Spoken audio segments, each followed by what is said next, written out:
All right, we're live. Hello, hello, hello. apologies for being late. I was already late because I had gotten distracted a little bit, but I had started the stream on time. Oh, but then as I went to go and fetch my iPhone to quickly set up the camera for my avatar, one, I realized, I had plugged my iPhone in, but I'd not actually turned the charger on, so no avatar today because the avatar is out of battery. Second, when I was over there, I took a glance at the skylight, and for whatever reason, there was must have been over a dozen fruit flies just sitting on my window, and I was not happy with that. So I was trying to get rid of them, but you know the way flies can be. Open the window and they just refuse to leave. They move around too quickly to swat on them. They're always hiding into corners where you can't quite hit them. Trying to get them all out of my room was a pain. Can't even think where they came from. Unless they've kind of just been hibernating since I think Saturday was the last day I kind of had my windows open for any decent amount of time. Also, hello, Mooney. Welcome to the stream. Yeah, starting off a little stressed because I don't mind spiders, but I hate flies just buzzing around my room. The spiders are nice. Spiders, do their part. They help kill bugs and keep things from getting too big. Plus, spiders tend to keep to their own place. They set up their web and they just kind of sit there. Flies, though, are just, they buzz all over the place. But no, it was bad enough when I had that day. Well, it was a couple of days where there was just one fruit fly buzzing around the room. And I could never find it. But it only seemed to be just one. But it was, it got on my nerves so much because it just kept landing on me a little bit and then flying off immediately before I could swat it or anything. And that little bit of stimulation just got too much, and I was getting constantly overstimulated just being in my own room. So I do not want to imagine what that would be like if there's a dozen of the damn things flying around. But yeah, I'm supposed to be doing a bit more of a chill one today with Katawa Shoujo. So we're getting started back into Rin's Root. Not Rin's Root, I'm so used to saying Rin's Root because we were... Flies are pests, they are. No, they're not as bad as wasps. At least I know flies aren't going to sting me. Lilly, yes, Lilly is the one. I know. My brain's just my brain's a little fried at the moment. I've got that just frustration of opening the window as wide as I could and trying to chase them out of it, and they just... Should we fly towards the thing that's trying to kill us? Yes, let's do that. Yeah, I think I got all of them. I think it helps that they seem to want outside because they're all clustered up at the window. But yeah, we're on Lily's route. And we were just about to open up the letter from Iwanako. A brief history of time. Oh, that was a very sudden cut to the music, from the music.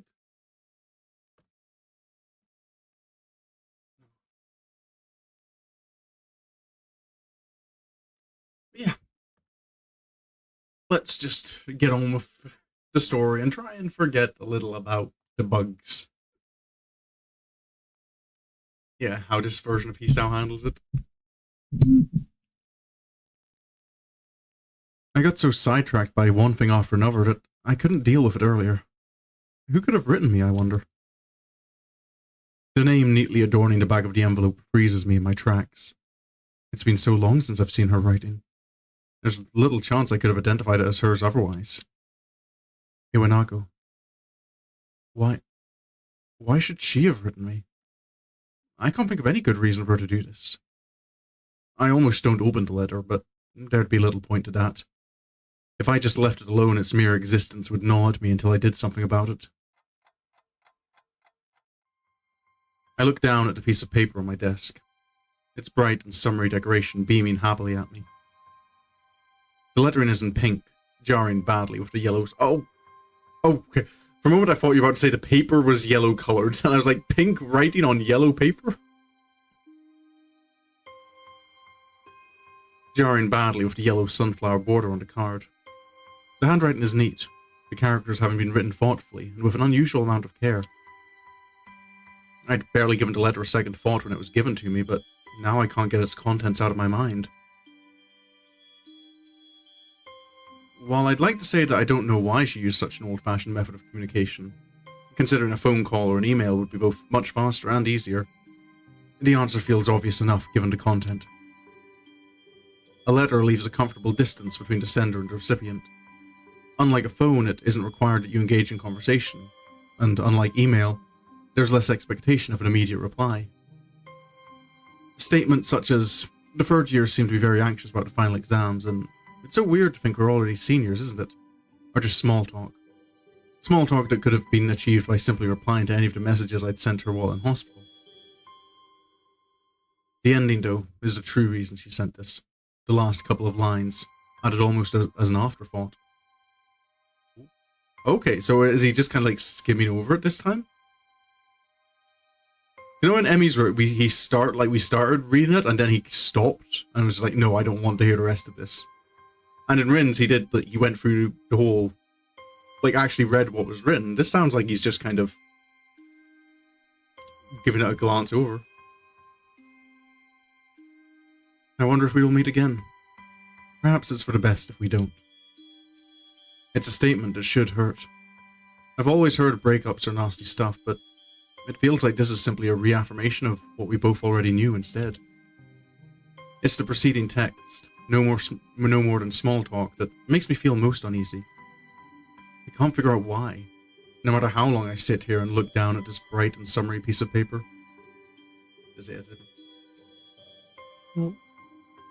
Yeah, this is less a different react. I suppose it is a reaction in a way, but he's almost like approaching the letter completely differently.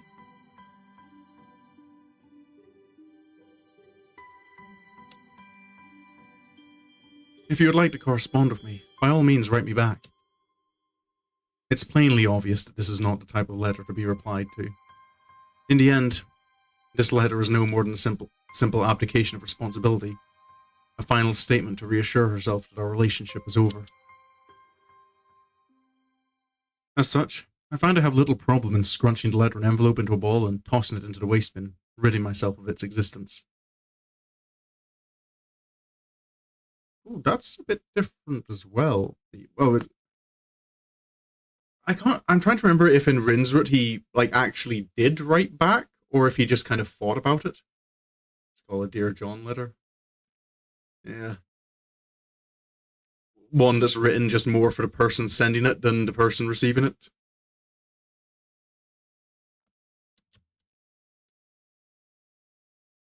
I go to bed with mixed feelings, cheated out of a pleasant evening by this intruder from the past. Ironically, it takes a while before I can manage to sleep.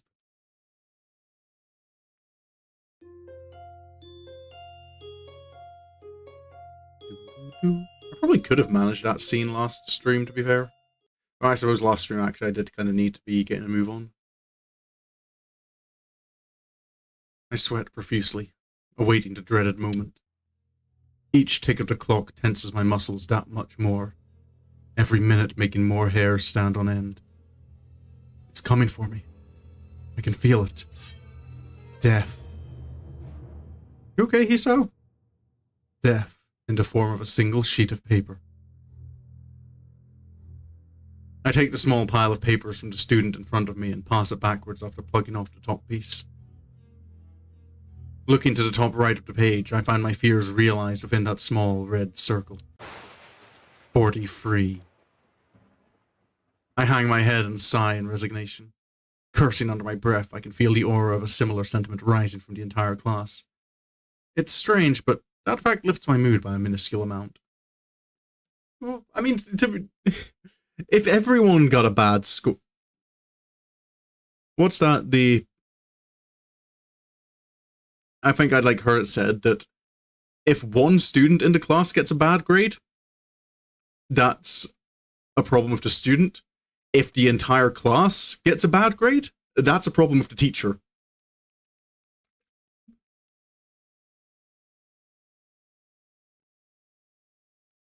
Misery loves company, I suppose. As the teacher opens her mouth, the room braces for the inevitable onslaught, only to be saved at the last minute. We quickly move to collect our bags and leave for lunch post-haste, but the teacher delivers a parting broadside. We'll be discussing the test scores next lesson. Needless to say, there will be quite some discussion to be had. Hey, this isn't Mr. Muto. This is some random, teacher who apparently doesn't even deserve a name, let alone a portrait.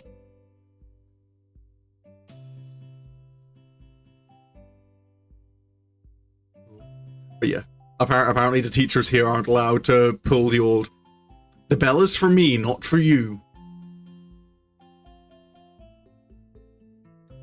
Rag on that teacher, do you?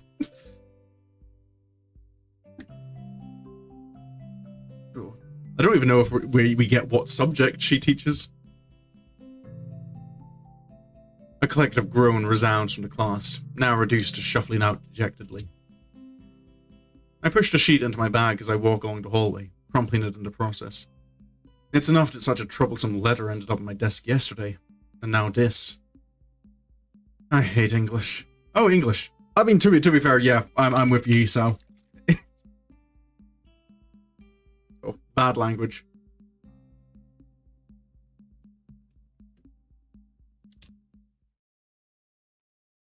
Hisao.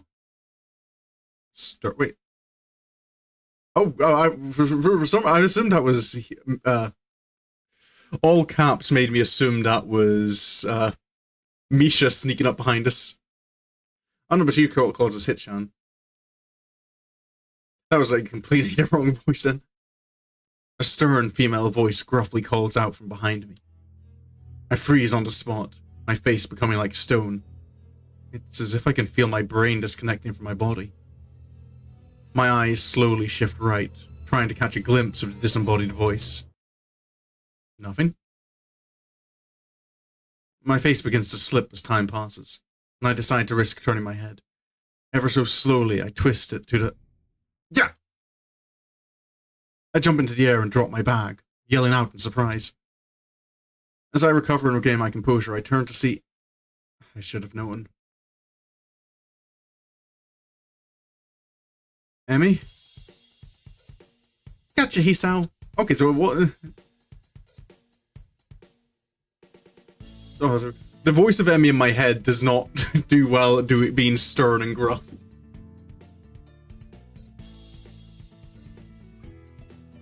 She stands there with a mischievous grin on her face, hands forward and fingers pointed inwards. She was the one who jabbed my ribs with her fingers. I look down at her with a grimace, rubbing my hair in frustration. That's no way to greet someone, you know. You have no sense of humor. I left my sense of humor in my English class. Complain to the teacher if you want it given back to me. She pulls her best puppy dog eyes on me as she pounts. Lilly's managed to build up my resistance to that tactic, but Emmy's short stature adds enough to the effect to make me relent. So, how are things? I haven't seen you around for a while. Same old, same old. I run so fast nobody wants to join me on my morning runs. Hint, hint. It's a real pain. Hint, hint. Her modesty never fails to amuse me. Although... Uh-oh. You know what I'm thinking, don't you, Hisao? Wearing my emotions on my sleeve is one of my worst habits. She's seen right through me. Fortunately, I see somebody else approaching us that will give me an out. Still, why can Hisao not, keep up with the morning jogs? And just, not be, he doesn't need to get really into them, like in Emmy's route.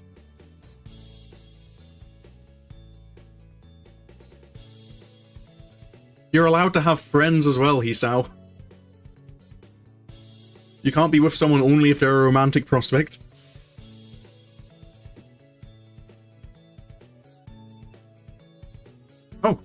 Hi, Hanako. I give her a welcoming wave and try my best at looking like I haven't noticed Emi's pouting face. She gives a small wave back. Hello, Hisao. Emi. Hey, Hanako. I'll join you and Lilly in a sec. Actually, speaking of lunchtime company, it's odd to see you without Rin, Emi. Ah, Rin! Oh, she forgot. Without a second word, she forgets all about us and bolts off up the hallway. She must have forgotten she was waiting for her. Hanako and I stand speechless, only able to helplessly stand and watch this ball of seemingly boundless energy dash off. Oh yeah, Hisao. She suddenly stops herself, just before vanishing around a corner to the rooftop staircase, spinning around to meet our bemused faces. I hate English too. And with that, she disappears. All I can do is hang my head and give a long sigh, thoroughly left in the dust. As I hear a short giggle coming from behind me, I turn to see Hanako smiling at the corner my attacker rounded. I pick up my dropped bag from the floor and quickly dust it off. Afternoon? Been busy? You don't like English? Nah. I had a test on it a while back and Emi caught me brooding about the results. Sorry. She averts her gaze, guilt written onto her face. A casual observer would think she just accidentally reminded me of a dead relative. Oh, come on, it's not your fault. How are you doing it? She looks up, though still avoids meeting my eyes. Alright, I suppose. An awkward silence passes. They seem all too common around Hanako. Oh, Lilly asked if you'd like to join us for lunch on the roof. I guess I don't exactly have any pressing engagements to attend to. Okay, I remember in like the first time we meet Lilly, I think she, or at least it was one of the times we met her on Emi's route. Lilly mentioned that she liked to go up to the rooftop with Hanako, but often kind of they didn't because Emi and Rin were there. Sure, I'll be right up. I'll go get my lunch from the cafeteria now, then. Go on, you don't need my approval to leave, you know. Okay, I'll be going then. She gives a skittish reply, a small nod, and quickly makes off towards the cafeteria. Oh, I guess she must have forgotten to bring lunch today. As I walk through the hallways, more and more students start to come out of the classrooms and past me. I'm going in the same direction as Hanako went. By the time I manage to make it to the stairs, I'm having to push my way past a busily chatting throng of students. I finally manage to get past the last of the crowd and round the staircase, slumping slightly in relief and slowing my pace before I open the door to the roof. Ah, damn. I momentarily avert my eyes, all but blinded by the harsh summer sun. Oh, they are all here. As I slowly regain my vision, the surroundings finally take form. Lilly, Emi, and Rin sit together on the rooftop, the top of the hilltop forest around Yamagu visible past the fence around them, as if to frame the view. Ah, Hisao! Lilly and Rin give a quick nod of acknowledgement and a deep nod of greeting, respectively.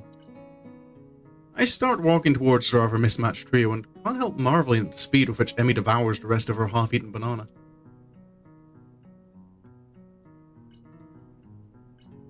Excuse me? Hey, strange to see you three together like this. It seems to have been quite a day of coincidences. Emi and Rin decided to eat on the roof just as Hanako and I decided to.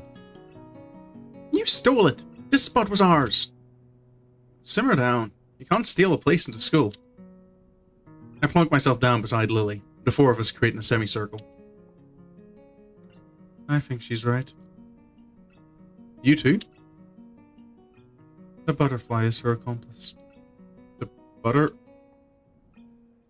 As I glance around, sure enough, a small yellow butterfly floats across my field of vision. So, tell me, how did this butterfly help Lilly steal this spot? Also, Jenny points out you forgot about. Yeah. I don't know, it's... yeah, again, one of the things to kind of... in stories like this, where...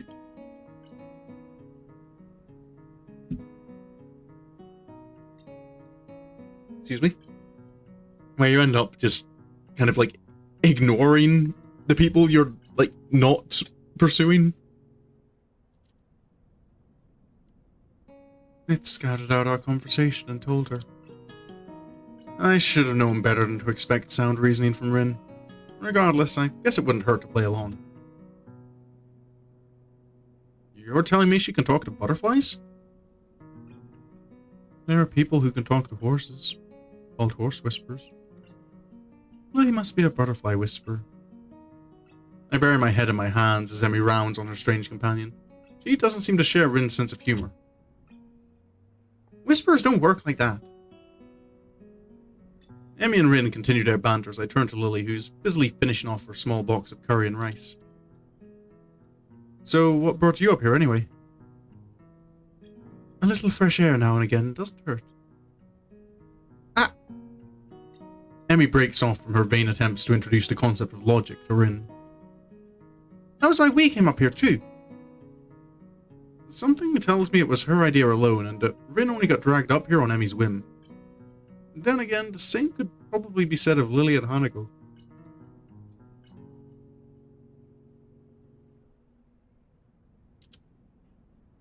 Now, we can share. Oh. The creaking of the door to the roof can be heard as soon as she says the words. A moment of silence falls over us as everyone's attention focuses on the figure appearing from it. Oh boy, Hanako's not going to like this.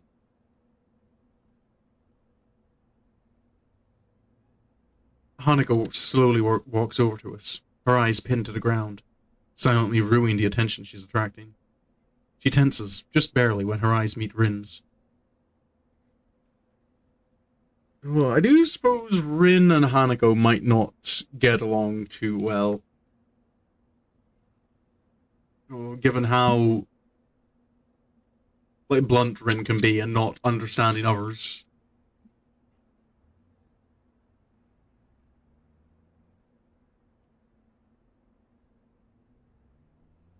Hanako doesn't seem like she's the best at fending off comments, even if she knows not to take them seriously.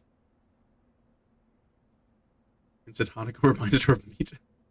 Oh, I don't remember that line.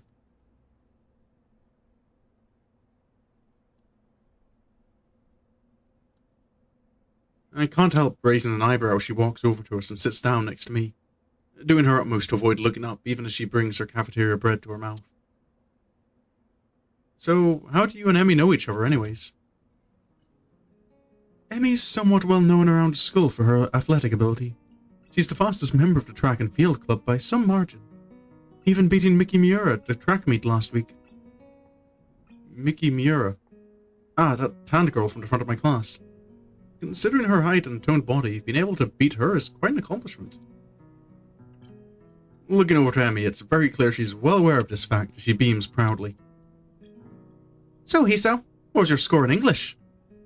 Ouch. No comment. Boo. She puffs her cheeks and pouts, but it doesn't take long for her to bounce back. Alright, if I tell you mine, you have to tell me yours. Deal? You probably talked to Miki and Hanako's? Okay. Interesting that we don't talk to, a fellow member of the track team in Emmy's route. I don't think she's even mentioned by name in Emmy's route. Fine. Okay, on the count of 3, we both say our results. 1, 2, 3. 32. I beam a mischievous grin. Ah! Evil!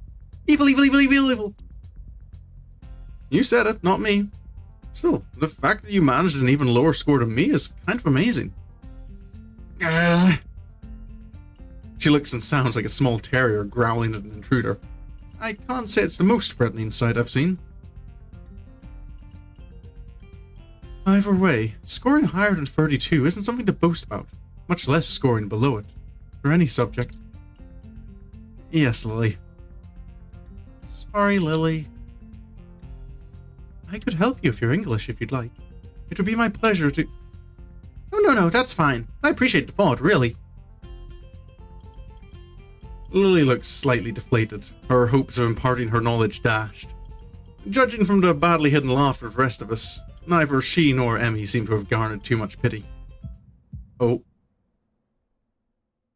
As I sit happily laughing, though, I feel my voice suddenly cut off as my chest clenches. I sit in silence for a few seconds, all my concentration forced on my heartbeat.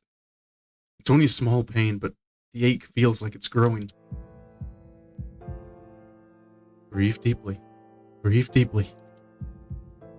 I glance upward to try and keep at least some of my attention on my surroundings. To see Emmy suddenly freezing when she notices the expression of pain on my face out of the corner of her eye. Hey, Hisao? Are you okay? Yeah, I'm fine. This is what happens when you skip out. And yeah, it kind of does bug me that, like, it seems like his only two options with the jogging is either, like, take it too seriously, like, go all for it, or go, nah, I tried it once, can't be bothered.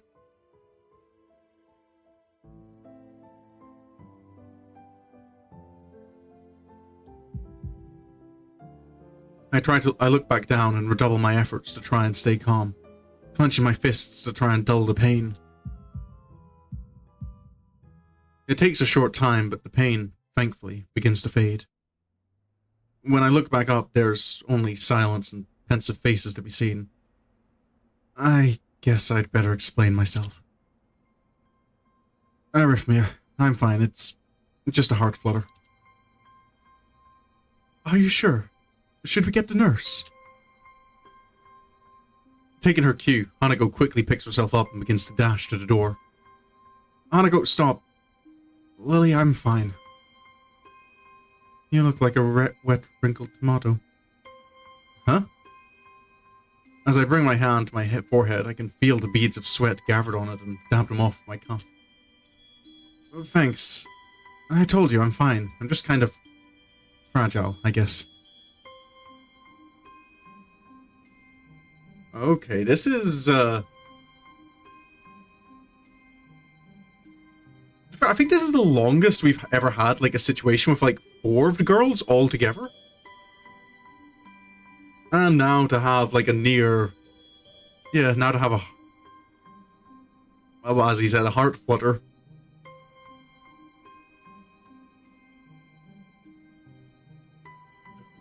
I feel like this is quite possibly, like, the, like, most significant time the arrhythmia has come up, I think, in any of the routes so far.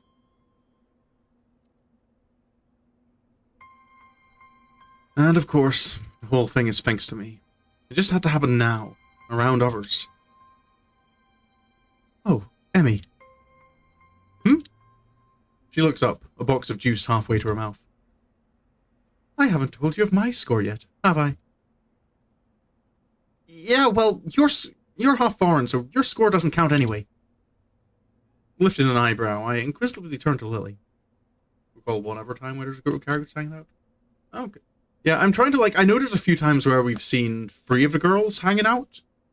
Well, not really hanging out, but I know Shizune and Misha have had a couple of interactions with Lily being present.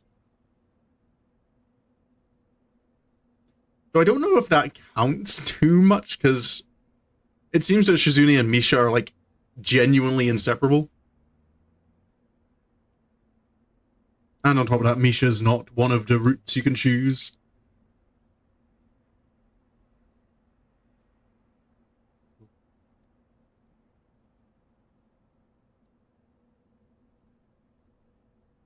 What was your test result anyway? She gives a cheeky grin.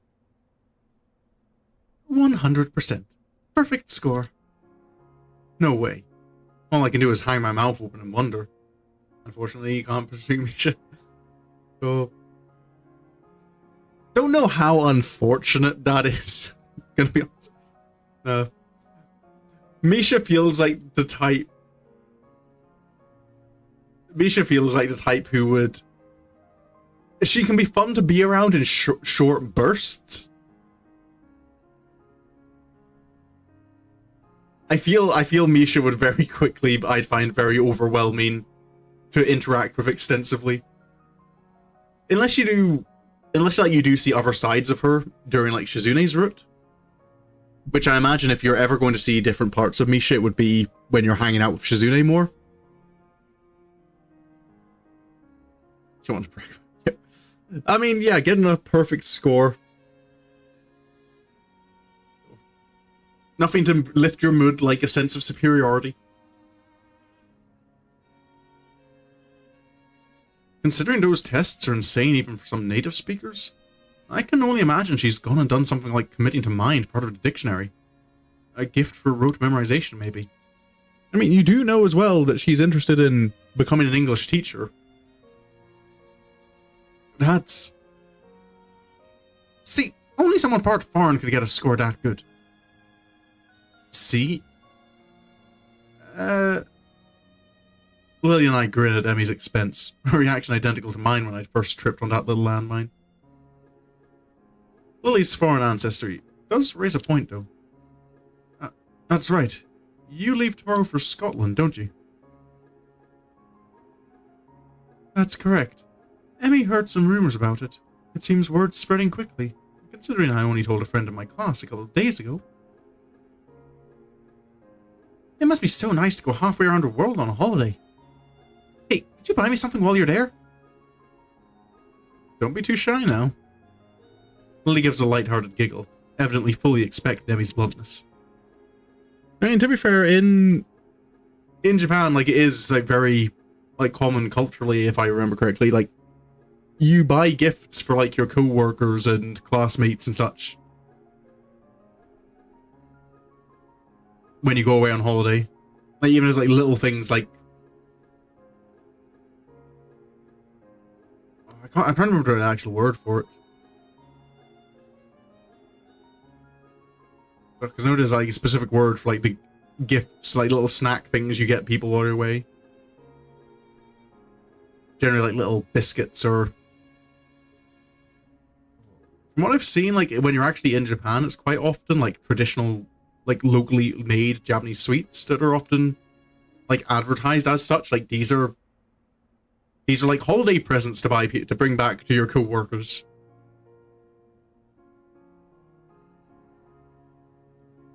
Absence will make the heart grow fonder.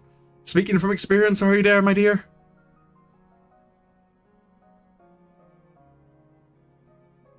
The rest of the lunch continues much the same as before. The jauntiness from before my heart flutter, thankfully returning in full. As everyone flies off with the appropriate farewells, only Lilly and I are left. Hey, Lilly? She packs the last of her things into her bag and clips it shut, before perking her head up slightly.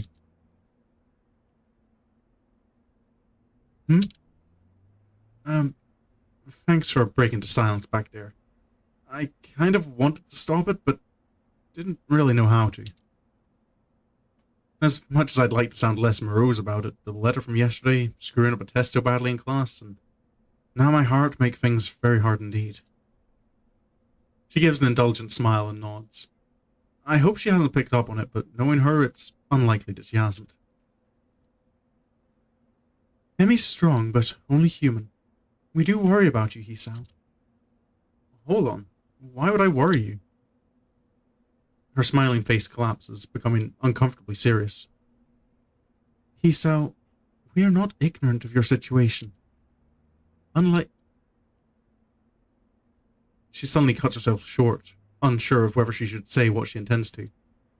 I give a weak smile and rest my hand on her shoulder. Not like you. Yeah, no, I definitely understand that as well.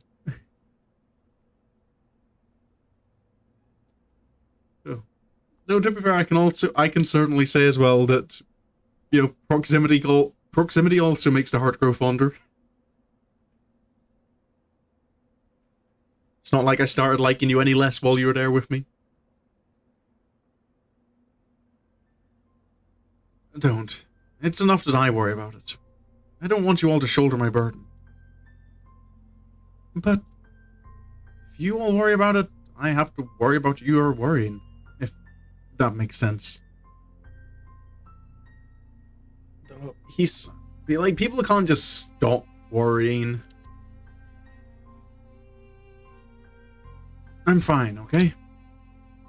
For a moment, she looks to be lost in thought, carefully pondering how to react. Hisao, do you have any paper left from your food's packaging? I think so. I'll just check. I rummage around in my bag for the leftovers from lunch, eventually finding a paper square for my sandwich's package. My eyebrow raised and my expression rather quizzical, I gently placed the square into Lily's hand.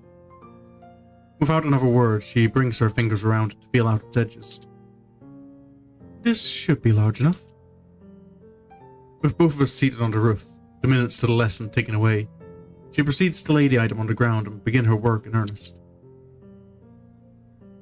Wrapped in silence, I watch her fingers move about on the small square with amazing dexterity. A small fold here, a larger fold there. Her fingertips keep a slow but sure pace. Looking up, her expression is calm and placid. The fact her face is pointed well above the sheet in front of her makes the sight of her work all the more curious. Her shoulders slump a bit after finishing one final fold, her work apparently done. It's only when she holds the item up in her hands that I realize what it is. Oh, she can do origami. A small origami crane. Light brown thanks to the packaging used. The result looks quite delicate and precise. You can do origami? I taught myself how to do it when I was younger. It improved my dexterity a bit. Huh. A little baffled, I carefully take the small bird from her pale, cupped hands, as if it would break from the slightest breath. It seems to be folded quite well and holds its shape easily. We both grab our bags and head out the door, Lily extending her cane as she does so. I hold Lily's handiwork up to my face for further inspection while we walk down the hallway, her hand running along the silver handrails for orientation. If she taught herself origami to improve her dexterity, with the use of her hands meaning so much to her given her condition. So that's it. I smile as I realize the bird's meaning.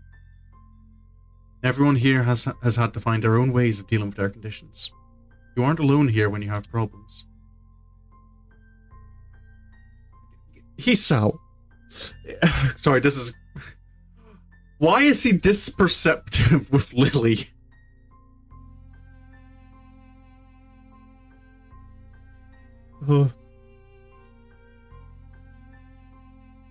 Like, if he's accurately reading into the situation like that, it kind of just bothers me more in retrospect how little insight he had with Rin.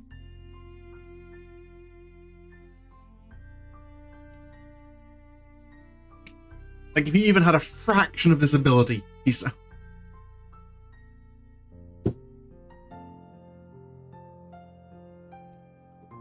So just let me grab a drink.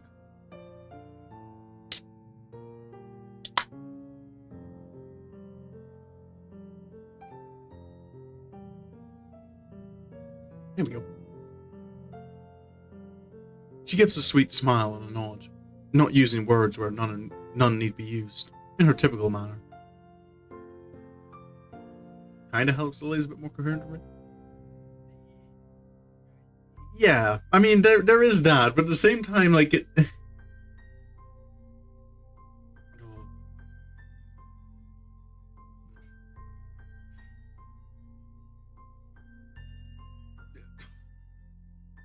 Like, I would never have thought, like, to read that much into the origami.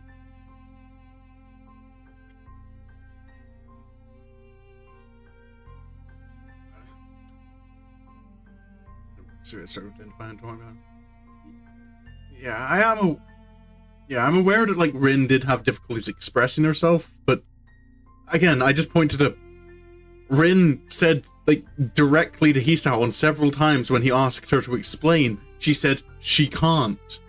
And that just went in one ear, out the other. That was as direct as you can get, and he still didn't get it.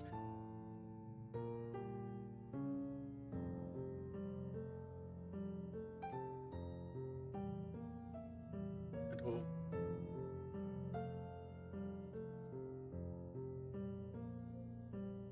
Yeah. I know. Maybe this is just me getting it. Feeling called out that apparently Rin's the character I relate the most with. This Hisao will have his own struggles, boy. Of course he will. You can't have a story without drama. Don't worry. I will. Promise. Promise. And with that, we part ways.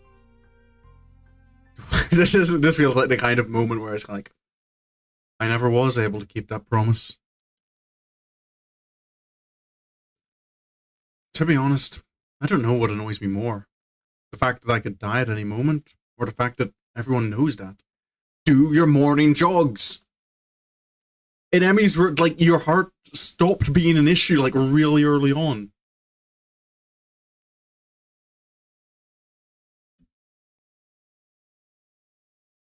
Like you were, like, running until your legs were burning and your heart was still fine.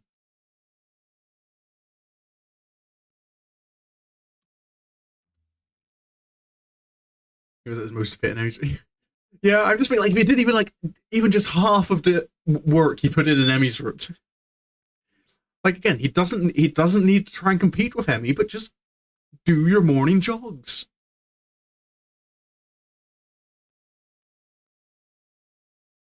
It'll make Emmy happy, it'll improve your health, and now it'll make Lilly happy. And quite probably Hanako too. Like, you have at least 3 people who care about your well-being.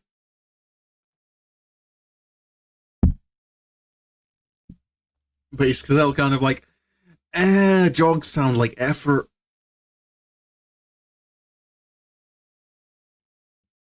Sorry. So, Hisao does kind of. I suppose I'd probably be annoyed as well if Hisao was like too perfect.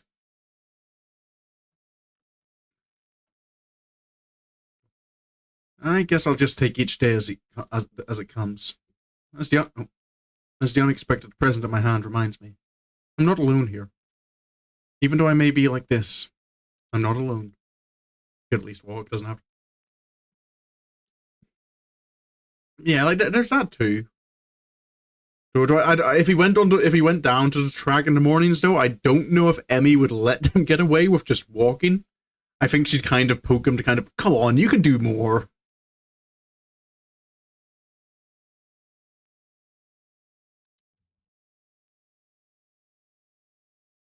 If they worry, if anyone worries, I'll smile. I'll smile enough for all their worries to go away.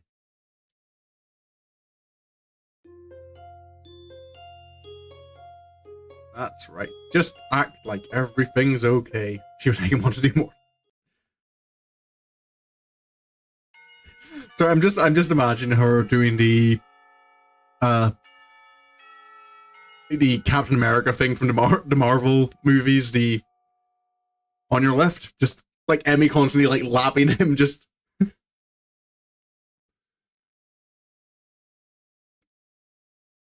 rubbing in his face just how much faster she is.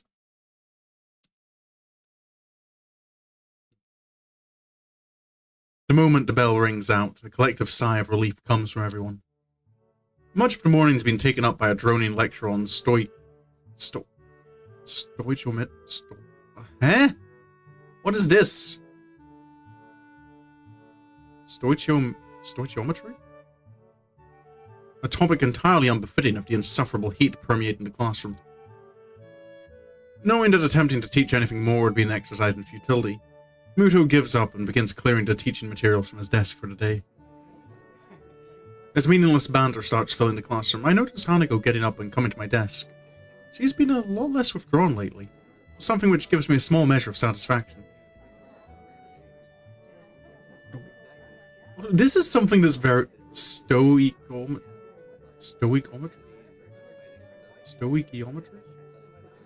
But yeah, my curiosity is, what is it? But yeah, this is something I'm quite enjoying about Lilly's route.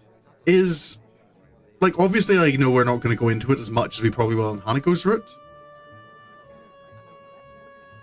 But, like, we're seeing, like, Hisao being part of the friend group seems to be helping Hanako out as well.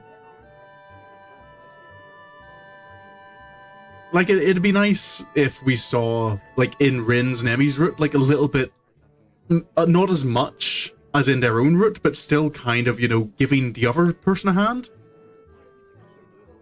Whereas in both Rin and Emi's routes, you kind of, like, very quickly stop, like, without in any major way interacting with the other.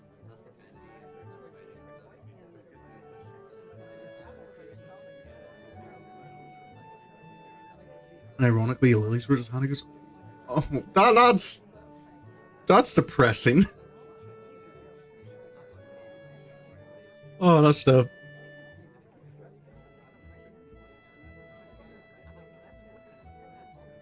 Just the kind of no, Hanako is like will live her best life if you're not like don't pursue her. See why as you continue to see her development. Oh. Okay.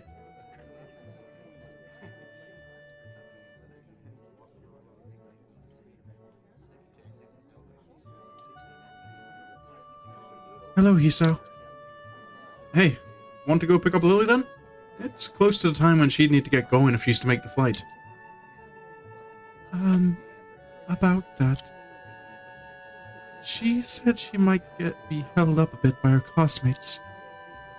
I suppose that makes sense. Her class usually gets off a little earlier than ours, so Lilly would normally have just come to our classroom. Her class must be sending her off. Well, never mind. We can wait outside her classroom for once, right? She gives a small giggle before nodding. The two of us taking our things and leaving for 3-2's classroom.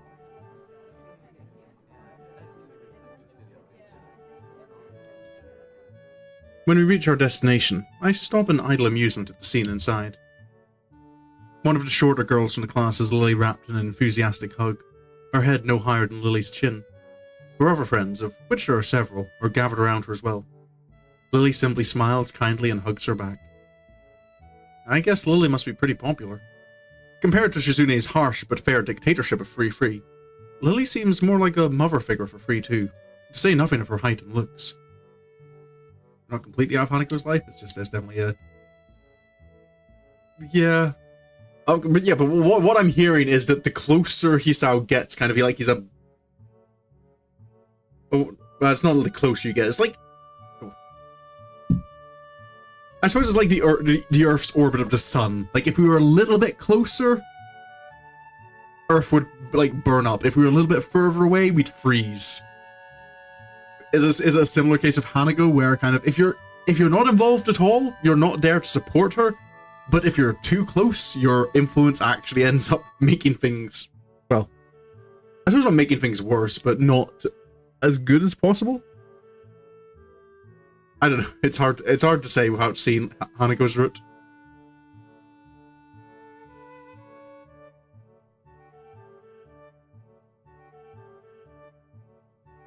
Kenji's pointedly cool demeanor as he packs up his things at his seat in the back corner of the classroom is expected. He's no doubt far from a fan of the fuss being made about Lily's leaving. Looking beside me and seeing Hanako following my gaze, I decide to finally enter the room. Afternoon, Lilly. It's just me and Hanako. You found Hanako's route to be the most emotional compared to the others? Oh. Yeah, Hanako... I do kind of expect Hanako...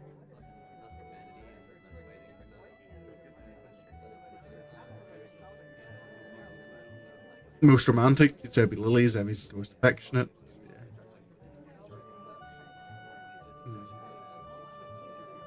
Yeah, well, to be fair, I've only seen Emi's and Rin's so far. Rin still, I think, is my favorite character. Like, I like Rin as a character, but I really don't like the route. I don't like the story of her and Hisao together. there was just so much in it that frustrated me.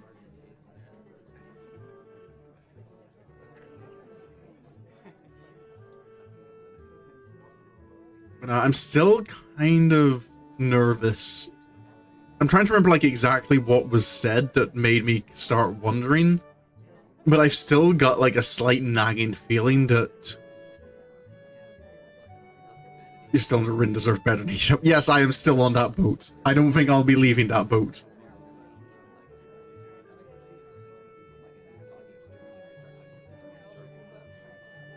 What was I saying? Yeah, there's still like this nagging thought in the back of my head that whatever happened to Hanako wasn't an accident.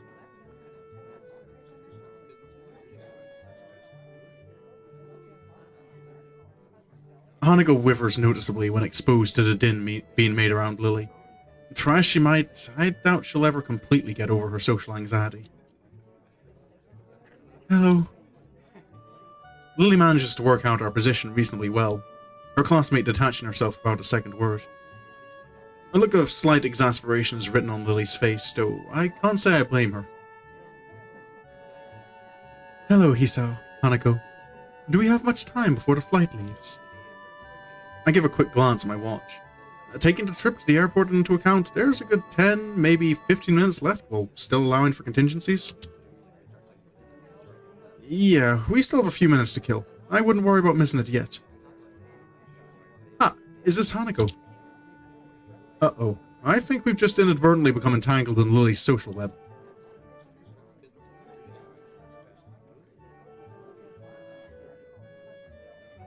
The girl is probably part of the legally blind faction of the class like Kenji, given her almost windowpane-like spectacles. Her short, roughly cut hair gives her a look that fits her excitable expression. Hello,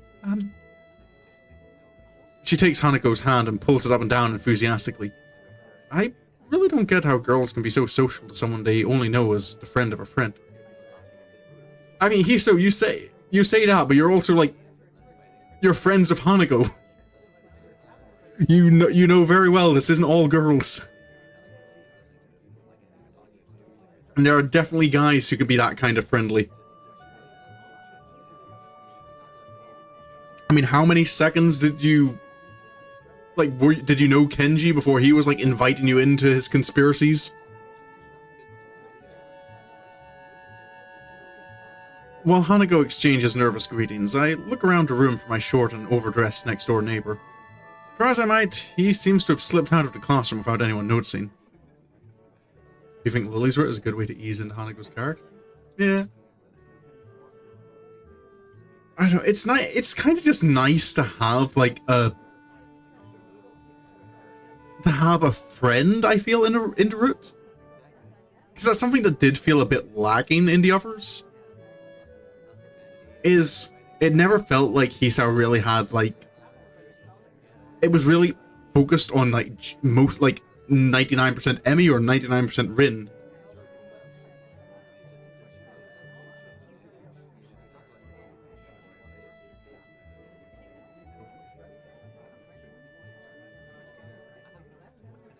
So it's nice to kind of get, like, a bit of a deeper look into another character without her, like it's still obviously Lily's route. Same for Shizune and Misha, so you'll see more. Yeah. I suppose the thing why, though, I knew that would be the case with Shizune and Misha, but I suppose the reason why is it feels more important here is because, like, Misha isn't a pursuable character herself. So in a way, I imagine Shizune's route is Misha's route. In a similar way to, I suppose, like, Emi's route is the nurse's route. Like, he only shows up in any significant way during, if you go for Emi's route.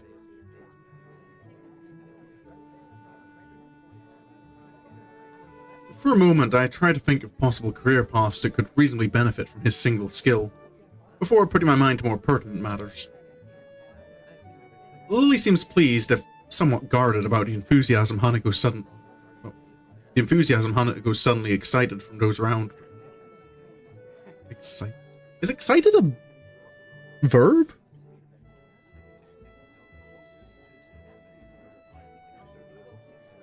I don't recall ever hearing excited used as a verb. She might not see it, but Hanako's much less panicked about the affair than I'd anticipated. Shuffling my way through the gaggle of classmates, I eventually managed to reach her. Don't worry, Hanako's fine. Thank you. I thought she might be overwhelmed by them. Don't worry, we'll be gentle. Both of us grimace in unison. Hanako's nervous grin stays plastered on her face as another couple of girls moves in to meet her.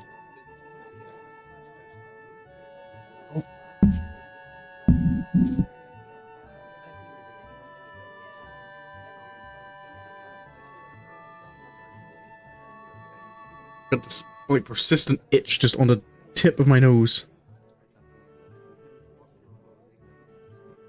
It's kind of amazing that even just a month ago she'd never been able to cope with a situation such as this. Even when I first met her, the two of us completely alone, she sprinted from the library. So, got everything you need? It's all packed. I just have to go by my room to pick it up on the way. And Hanako and I need to change. I guess we'd better get going then. Hanako? Hanako's head flicks up towards us in a flash, her face rather unmistakably appreciating the chance to extricate herself from the small group gathered around her. Coming.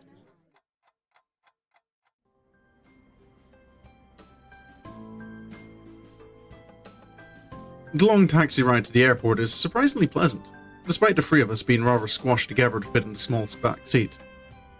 On the other hand, maybe despite isn't the right word.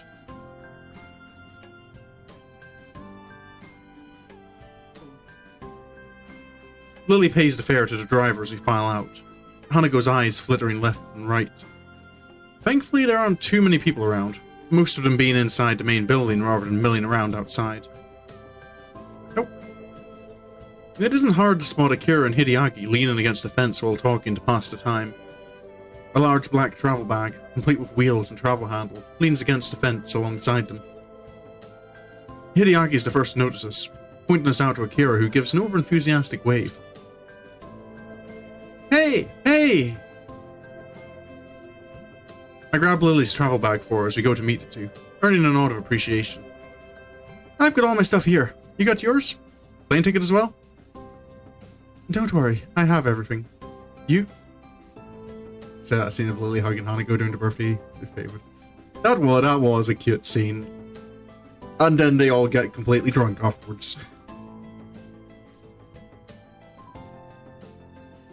But yeah. Friendship is nice. And I suppose, like, especially, like, after, like, going through Emi and Rin's route, where, like, they feel like just very loose friends after going through both their routes. Like, Emi and Rin kind of give me the idea that, like, once they graduate, like, that's the end of their friendship. Like, it didn't feel like there was, like, any particularly strong feelings that would, like, keep them, like, hanging out afterwards or talking to each other. Whereas Lily and Hanako, I can definitely see more that that's a... Like, they seem like they'd put that effort into, like, keeping up with each other.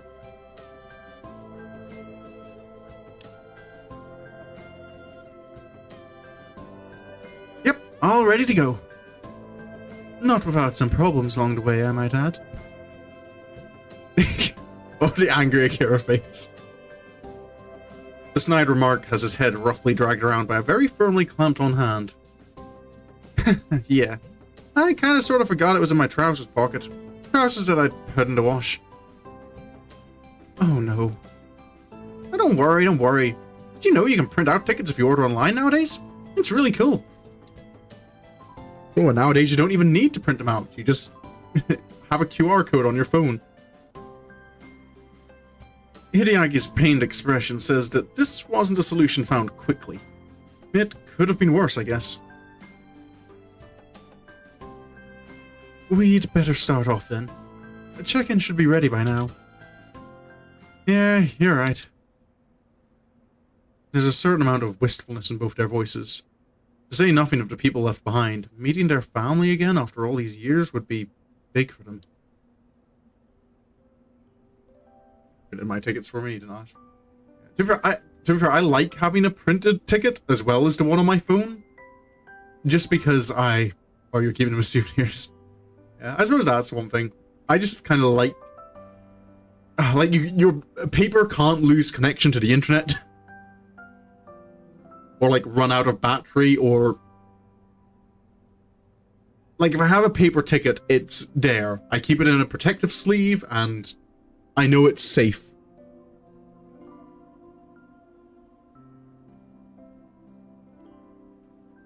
No. Like, yeah, it's probably like a step I don't need to do most of the time. Like, my phone is probably like not going to suddenly die on me or end up glitching. But it's just always nice to have that extra little guarantee.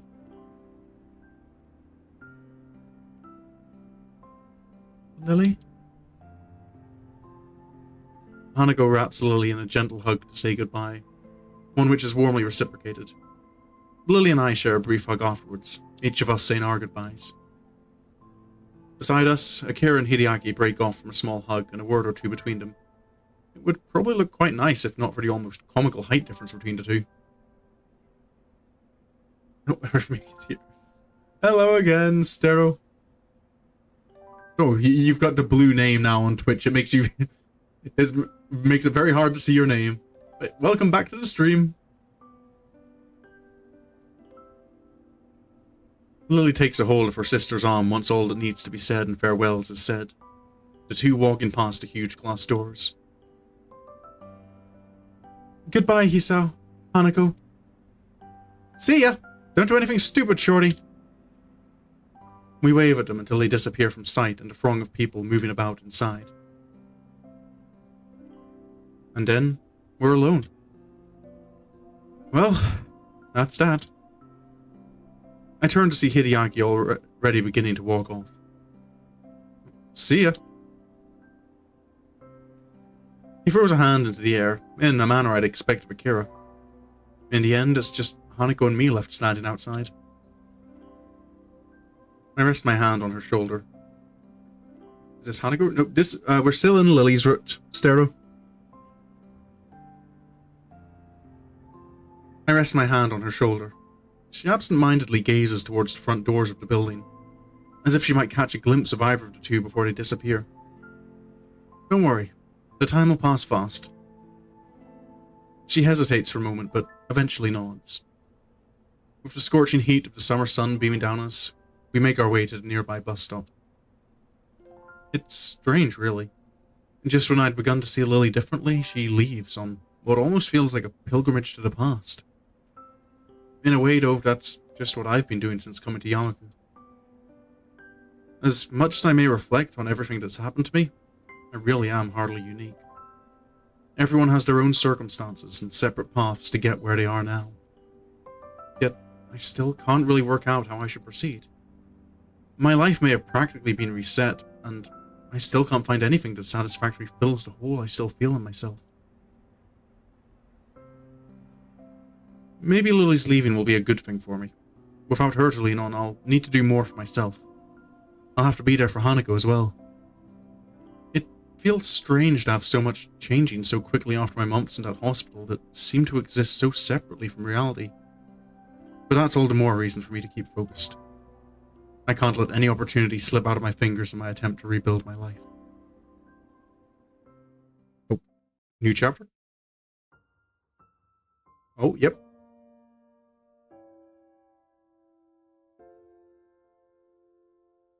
Present. Oh, that's Hanako's hand.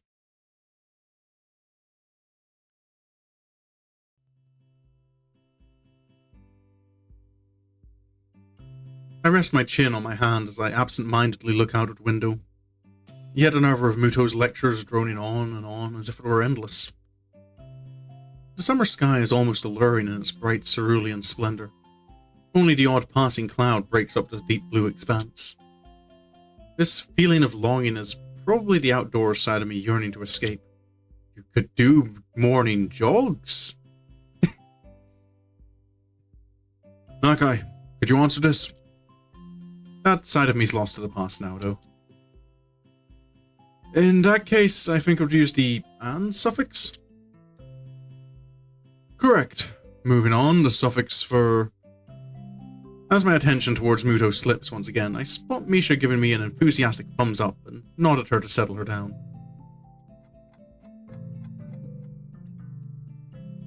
It's been a handful of days since Lilly left for Scotland. Days which have passed relatively peacefully. Life largely continued as usual, in contrast to what I'd expected. While thoughts of her have danced around on the edge of my mind since she left, present events managed to subdue them, at least for the time being. So I find myself idly chatting with Hanako, as usual, when lunchtime finally rolls by. Are the later ones in the series good as well? Not really. You're probably best off just sticking to the original. His later books didn't live up to it. Other than maybe God Emperor? Thanks. I wasn't really sure if... Oh boy. As Hanako steps to the side, I see Shizune stride up in her typical business-like manner, flanked by her ever-present bright-haired shadow. Try as I might, I can't read any hint of their intent from their faces. Shizune's poker face and Misha's seemingly boundless cheerfulness are a devilish combination. Morning, Shizune. Misha? Hi. I accentuate the greeting with a nod to Shizune in order to get the point across. She promptly and curtly returns the gesture to both of us. It's been a long while since I've really talked to either of them. For a while I thought they might be avoiding me, but I eventually came to the conclusion that Shizune really isn't the type to do so. Morning! Shichan says that Muto wants to see you sometime. Because of this statement, my face contorts as if I'd just eaten spoiled food, giving Misha no end of amusement. Anyone would think you were in trouble, Hichan. You may not be aware of it, but you have the least to worry about out of anyone in the class. What an unexpected vote of confidence. Even Hanako nods hesitantly to affirm the point. Thanks. I'll keep that in mind. There was something I wanted to ask you, though. No. And what might that be, Hichan? I have a feeling this won't go over well, but here goes. Is there any reason why you and Lilly don't get along? It seems like even a little civility would help you both in your duties. Oh, there you go. Shizune's cold stare after Misha happily signs the word stops me in my tracks. In hindsight, I really could have worded that better. Oh, out of the corner of my eye, I'm sure I see Hanako move back. Just a little. Thankfully, Shizune notices this and lets her temper dissipate as she forcefully runs her hand through her hair to let off steam. Perfectly on cue, Misha begins interpreting the second Shizune's arms begin to move. I would say that such matters aren't relevant to you, but since you seem to have befriended Lilly... She pauses to adjust her glasses, evidently attempting to articulate her point in the best possible manner. While I assumed the same of her, I cannot call my own views on the matter unbiased. Suffice to say, we were closer before than we are now. Shizune makes a quick gesture to Misha to stop her from interpreting, then has a quick meeting with her before proceeding. The fact that the two can communicate so easily yet so secretly right in front of us is slightly disconcerting. Hanako seems to share my curiosity at the proceedings, looking on with thinly masked interest. As they finish their opaque conversation, Misha looks slightly deflated. I guess her opinion on the matter wasn't followed. Shichan says you should ask Lilly about it, as she doesn't want to be the one that gets you involved. Ah, well, I'll just have to ask her after she gets back. At least I got some information out of Shizune.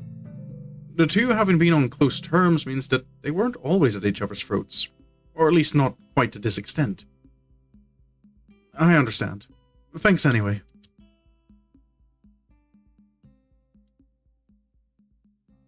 With a nod and a farewell, the two break away and walk out the door, no doubt headed straight for the student council room. Could have gone worse, I suppose? Hanako lets out a long breath, relieved at the confrontation's resolution. I can't say I blame her. I'll see you later then?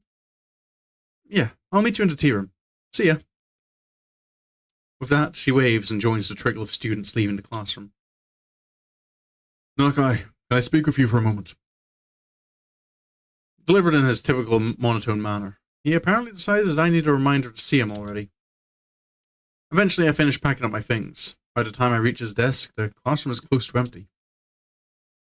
Yes, sir? He looks up, taking measure of my face before giving an awkward, rather obviously acted chuckle. No need to feel guilty, you're not in any trouble. I just want to ask you something I've asked a few of the other students so far. That's something, at least. For a moment I'd thought my maxim of keeping my head down and pen up had failed me. So, what did you want to talk about? To start with, what do you think of your progress in this class so far? Good? Bad? I detest that kind of question. For a fair amount of time, I try to think of a response that is neither pathetically humble nor coggy. Oh, yeah. Oh, good old self-evaluations. I'd say I'm doing okay. The work doesn't seem too hard, and I'm doing better on the tests than I thought I would. That's a good answer. A correct one, too. I give a mental sigh of relief at his satisfaction. To say that I don't gain a little pride from his comment would be a blatant lie. In the maelstrom of thoughts clouding my mind after learning that I'd be transferring to Yamagu, my school grades seemed utterly unimportant. Being entirely clueless as to what skill level would be assumed of me, once I actually got here, I was hugely relieved when I found out that I understood well enough the schoolwork we'd be doing. I know your circumstances might have thrown a wrench into works, but have you given any thought to your future? My future? What you'd like to do as a profession? Do you have any thoughts on where you'd like to be in 10 or 20 years' time? Oh, another question I detested. I wouldn't be surprised if you covered this ground in your previous school, but I don't have any records of it if you have. I suppose the last year of high school is the time when students would need to be thinking about such things.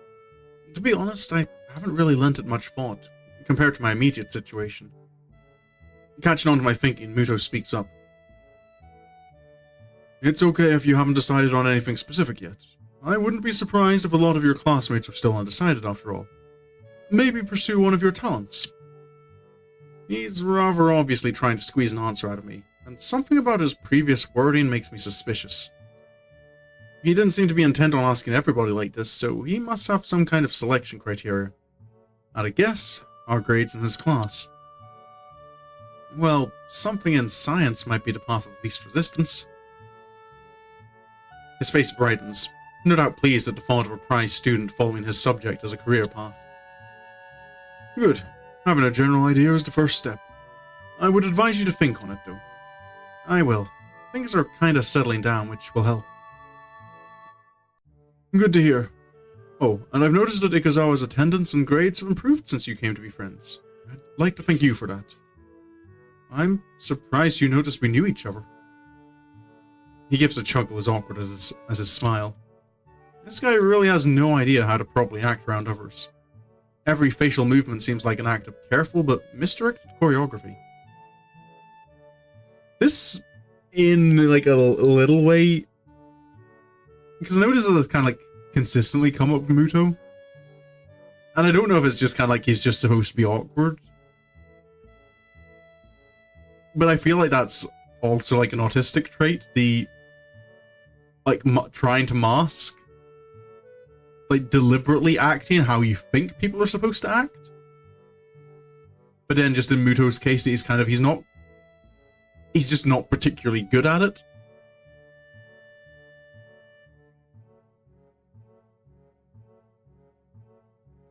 You could say that having a general idea of who knows whom is part of a teacher's job. Catching himself before he goes off on a tangent, he loudly coughs into his hand. I'm sure you have things to do though, so I'll stop there. Please do think about where you're headed from here, as you don't have long to go before you finish high school.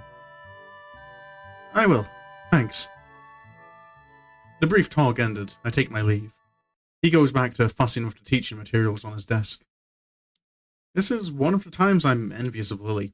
almost maddeningly so. To have one's future so clear and so assured, yet working towards it from such a young age. It's an idea so utterly irreconcilable with my own thoughts, mired into present day just as they've always been.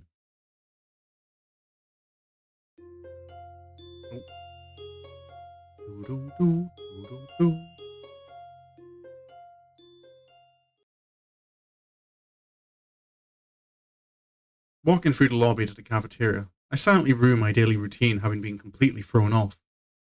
Thinking about the future was pretty.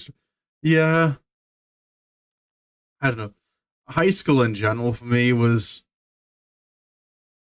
oh, just a rough time in general because that's when my depression was at its worst and kind of like dealing with like massive self-esteem issues and like suicidal ideation and all that, and having people ask you kind of, so what do you think you'll be doing in 5 years' time? And it's kind of like when you're having days when it's kind of like, I don't know if I'm gonna still be alive next week with how I'm feeling.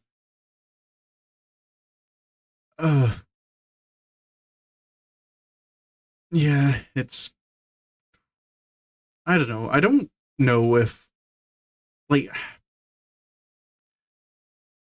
especially like with going through puberty and all at the same time and like everything in your life changing, more and more I wonder is like, is high school, like, is that really a good time to start pushing on someone kind of already time to start deciding what your future is going to be?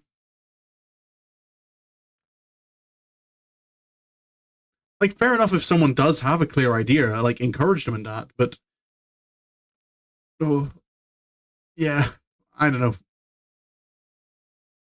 Part of me wonders how effective it actually is to put that pressure on students.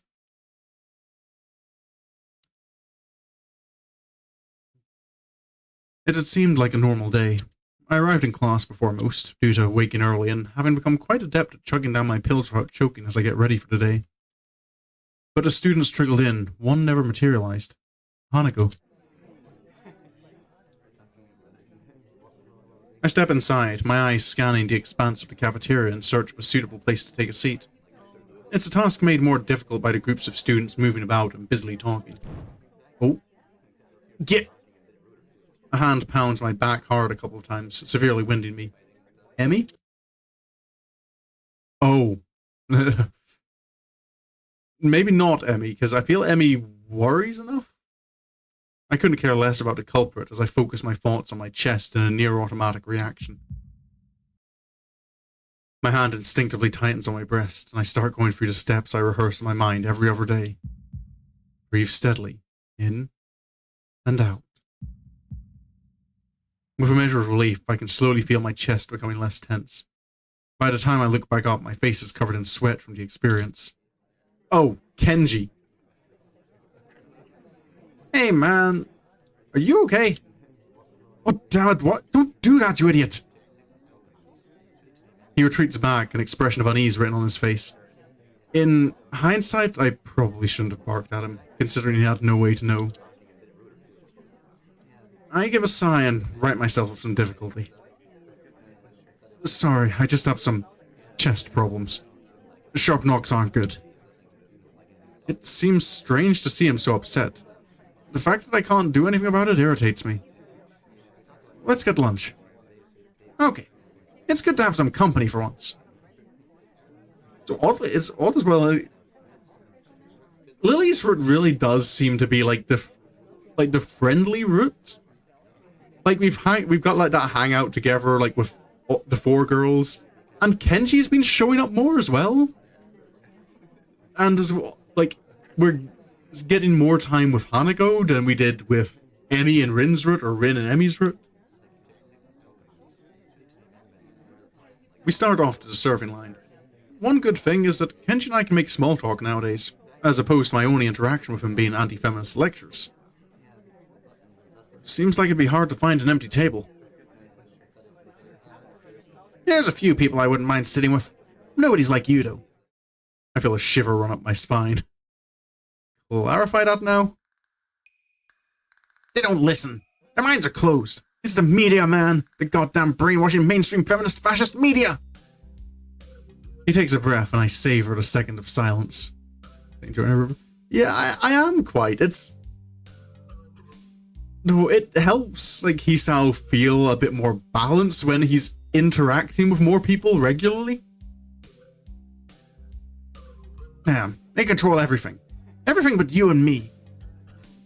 I relax a little while we grab our food and drink. So, what have you got for me? Huh?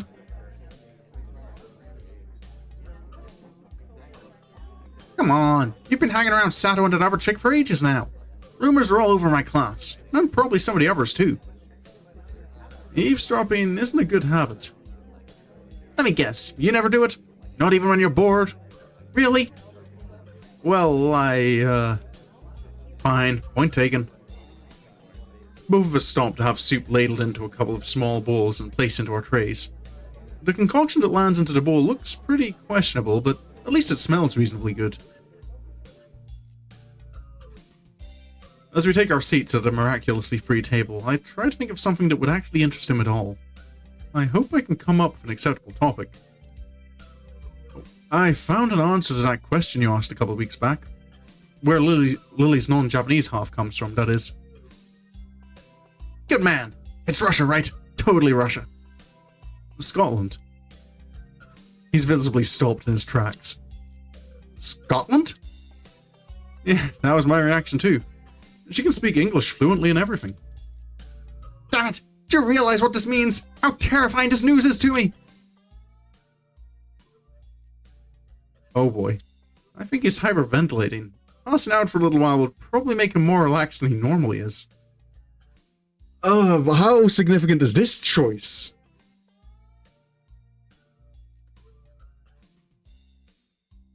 Part of me wants to humor him. It's just the kind of question, like, how far does this, like, do the consequences of this decision reach? Because on the one hand, I kind of want to humor him because, again, in this route, we seem to be getting along with people. And, you know, maybe it'll do...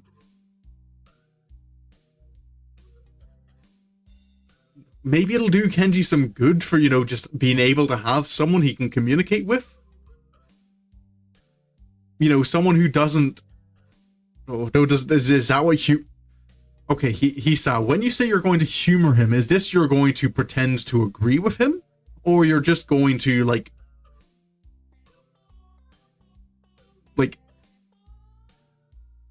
I can humor him or ignore his insane ramblings. Because I feel ignoring him is, like, I don't like that, but I don't know if humoring him is, like, going, like, pretending to agree with him, or just kind of going, like, hearing him out. Like, letting him rant.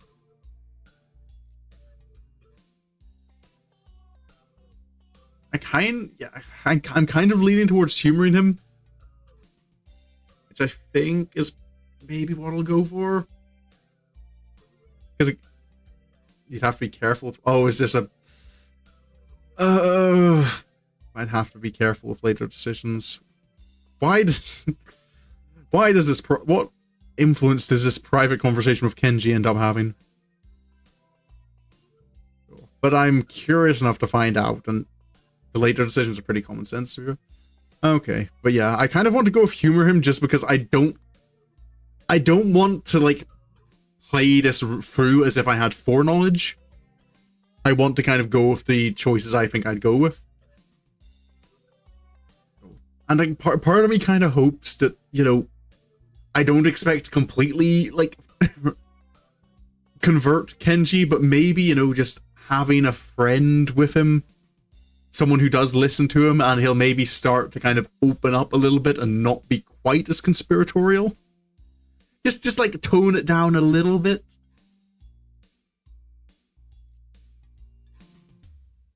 I have no idea what it means. Enlighten me. I just lost 1,000 yen, man. 1,000 yen. Damn, this is the worst day ever. Oh, you just had a bet on it? You're kidding me. You made a bet about her nationality?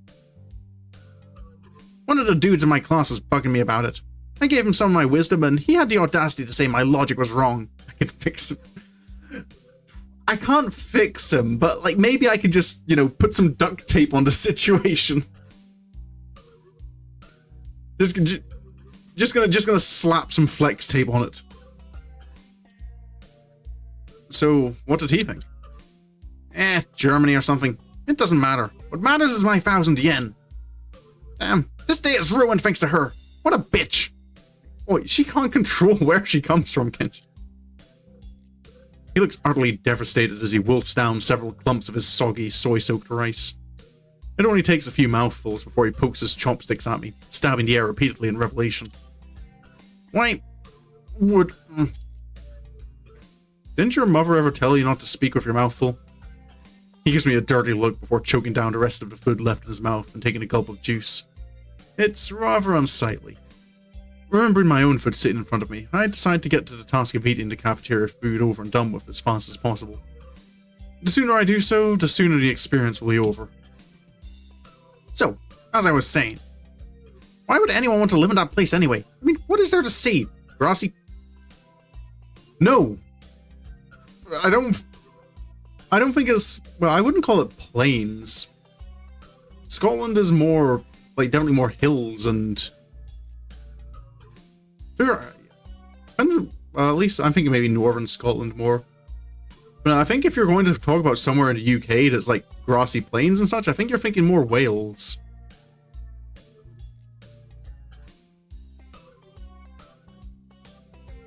Yeah, Wales and like England itself. Or Ireland. I'm fairly certain Scotland is like the least plainy part of the UK. Grassy plains. That's it. Lots and lots of grassy plains. And men in kilts. I'm not sure which is worse. This food or his worldview. I can feel my face being dragged down by their combined weight. Not that he'd notice or care. It's not that bad. Why do you care about her so much anyway? She's just your class representative after all. He gives a malevolent chuckle. Were this anyone but Kenji, I'd feel uneasy at how he sounds.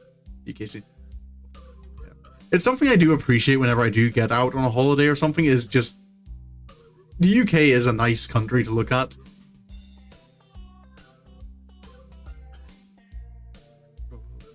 I'm just kind of, I suppose, like, the parts of it I'm in, I've seen a lot. So sometimes I kind of, it takes, like, going on, like, a local holiday to remind myself.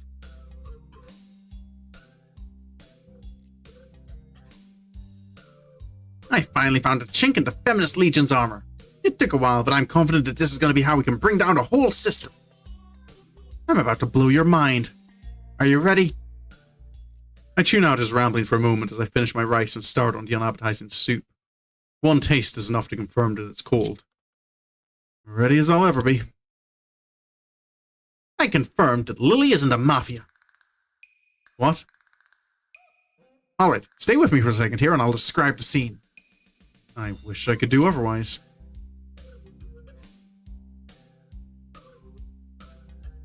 Lily's there, walking down the street after school.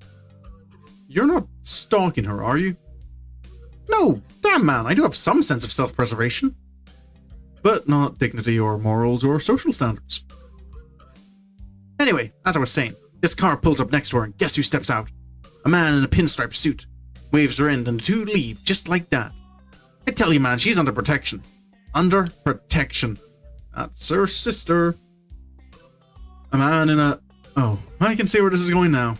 It takes effort not to sign exasperation. Let me guess, this man was about average height, had a slightly slender build, had blonde hair, looked forward and smiled a lot? He looks positively stunned.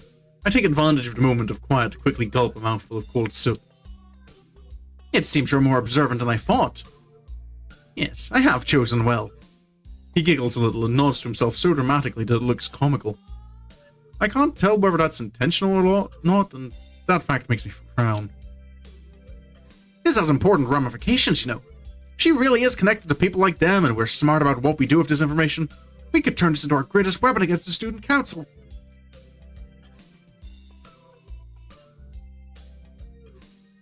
Once he starts rambling into conspiracy territory, my juice suddenly becomes of much more importance. We're not going to actually... Okay, I guess we're just going to let him have that misunderstanding. Only half listening to his pontifications, my mind drifts to the matter of Lilly and her antipathy for Shizune. The past between them is steadily becoming more coherent, but I'm not even sure if I should be learning of her past this way. Indeed, even if I do work out what went on, it really doesn't seem like my business to go and interfere. Not having Lilly around is making my thoughts wander. I'm noticeably more bored and sullen without her company, and the same goes for Hanako. All we do during lunch anymore is eat and play chess. Come to think of it, I need to go check on Hanako after school too. Considering her much improved attendance, I'm guessing she's come down with something. Oh, Nakai? Oh, hello, sir. I stop as I'm about to leave the classroom, turning on the ball of my heel to meet Muto. He's holding out to me a couple of the worksheets we'd worked on during the day with his long, lanky arm. Would you mind giving these to Ikazawa? I'd normally ask one of the girls to do it, but I assume you'll be checking on her. For a moment, I briefly considered the possibility of that being more than an innocent prediction. I quickly discard the idea, though, as it's hard to think of him acting in such a Machiavellian way. It's not in his nature. Sure, no problem. Walking up the hallway of the girls' dormitory, several ideas of why Hanako's been absent float around my head. The most obvious of them is just a simple cold. That said, she may not even be sick at all. It's been almost a week since Lilly left, and despite her at least appearing to be normal, I've suspected she's somewhat more insecure about it than she's letting on.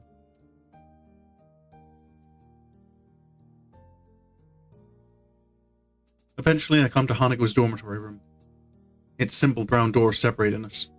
Her room's position next to Lily's is extremely convenient, and probably a large contributor to their meeting in the first place.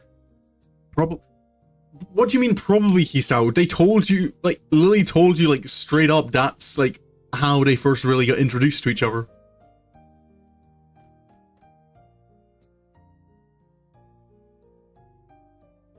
Grimacing slightly at the prospect of her being sick, I wrap my knuckles on the door. Silence. I listen intently for any sound of shuffling coming from inside, but I can't hear a thing. I knock on the door again, slightly harder. Still no answer. How strange. Probably forgot. Maybe. Maybe Hisao, you should speak up to let her... Well, yeah, I can't. I know that. Maybe you should, speak up, though, Hisao. Let her know it's you at the door? Because if she's, struggling a little at the moment, maybe, not knowing who it might be is...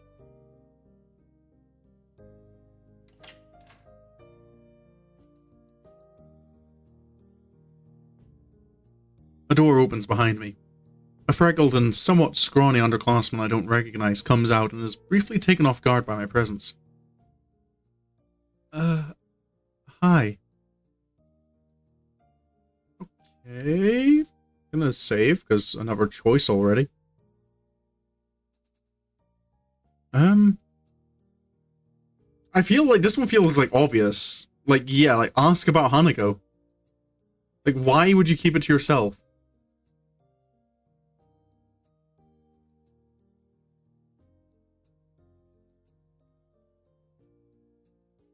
So, yeah, because it's a very just kind of, even if nothing else, it's kind of, hey, I'm here to, I've got handouts for Hanako. Actually, this may be a rather fortuitous meeting. Hey, excuse me, do you know if Hanako's come out of her room today or not? She doesn't seem to be answering. Ikazawa is Ikazawa. Her not answering the door is totally normal. That tall foreign girl's the only person she'll ever talk to after all. She gives a shrug before walking off down the hallway, having much more important matters to attend to than Hanako or me. Her dismissive attitude annoys me. Hanako must have a reputation as a hermit. A reputation that doesn't seem outright undeserved, at least in the time before we'd met. Scratching my head, I make one last attempt at getting Hanako to answer as I knock on the door one final time. Hanako, it's just me. Muto said to give you some stuff. For a while, the attempt seems just as unsuccessful as the last. Just before I slip the sheets under her door, though, I can hear the handle rattling.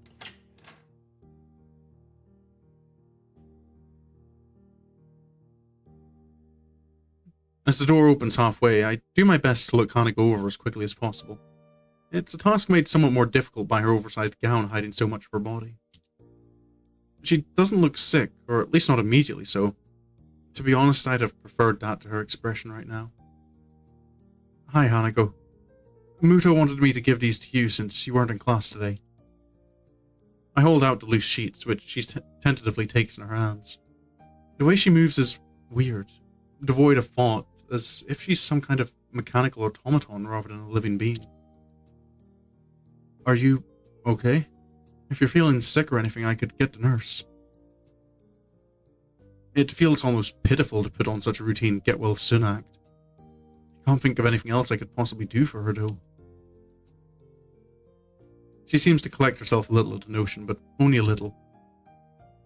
I'm fine. Okay. Oh. An awkward silence follows, eventually ended by her nodding solemnly in farewell and closing the door. The entire experience feels surreal. More than a little put off, I wander back to my room and hope that she'll be better by tomorrow, despite not knowing exactly what's wrong with her. Okay. Oh.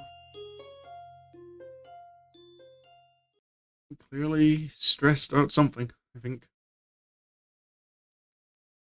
Once again, I find myself in front of Hanako's door after another of her unexplained absences from class. Nothing. Considering this is the second day in a row she's been like this, I'm starting to worry about her. Summoning my willpower, I decide to try one last way to get her to respond. Hanako, if you don't say anything, I'll go get the nurse for you. Go away. What? It's hard to tell whether her tone's one of desperation, depression, anger, or both. What in the world can I actually do to help her if she doesn't even want help? The message is clear enough. I can't just leave her like this, though. Just sitting in her room for days on end. Rubbing my temples in thought, I withdraw to my own room to think about how to proceed. Rationality is what's needed here, as an overreaction may just make matters worse. I dig around drawer after drawer of my desk, looking for where I put that damned piece of paper. Before she left, Lilly told me the number to call her on while in Scotland, and I wrote it down. Now that I need it, though, the damned thing is... here.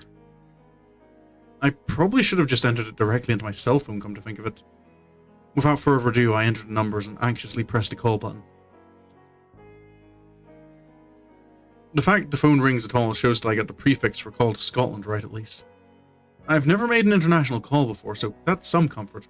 Hopefully you can afford it.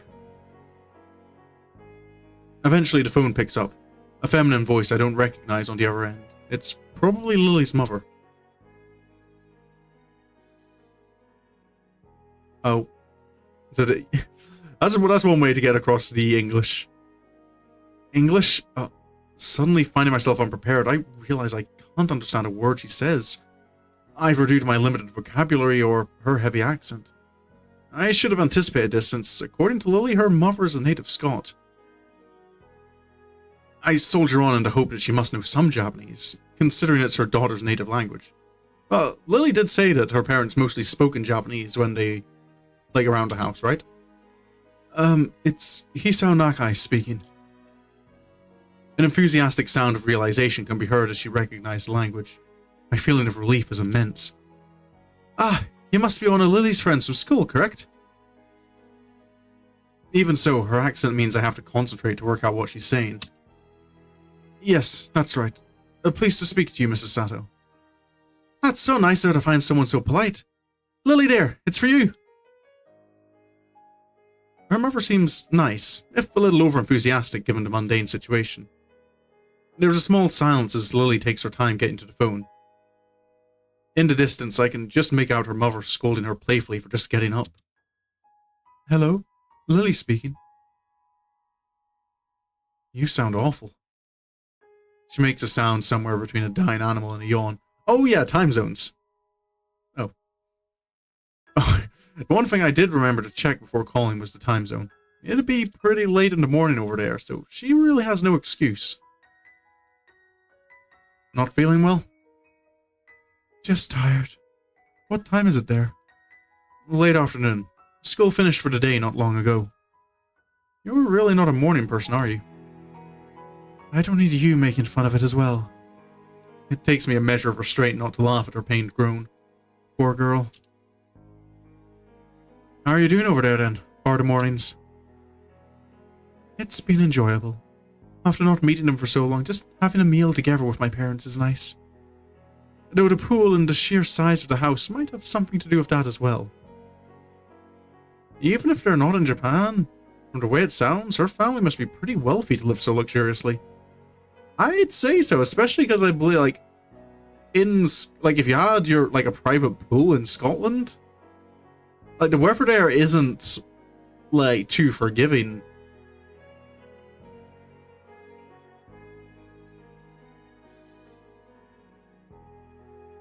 Even if it is the summer.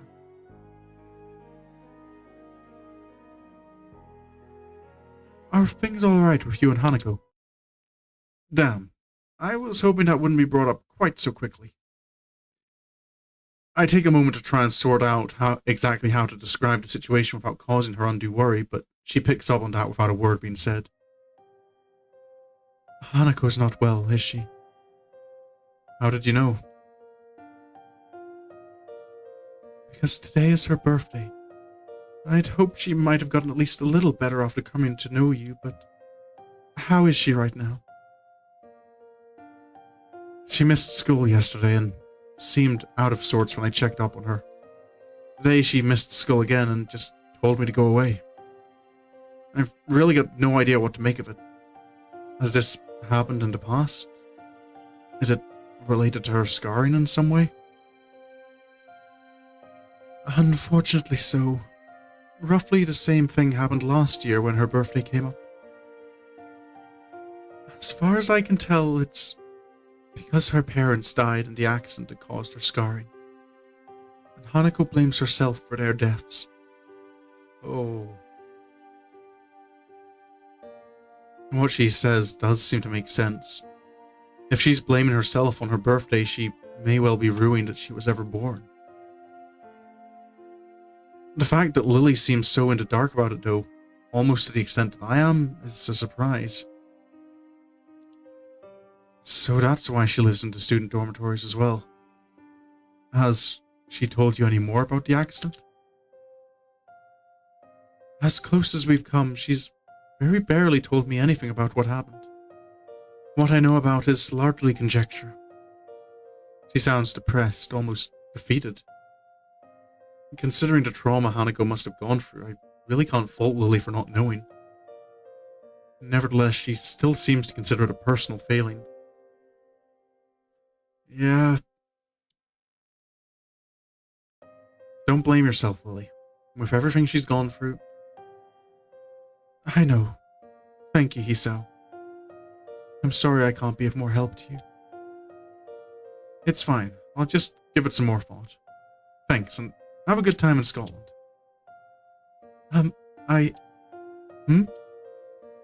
It's nothing.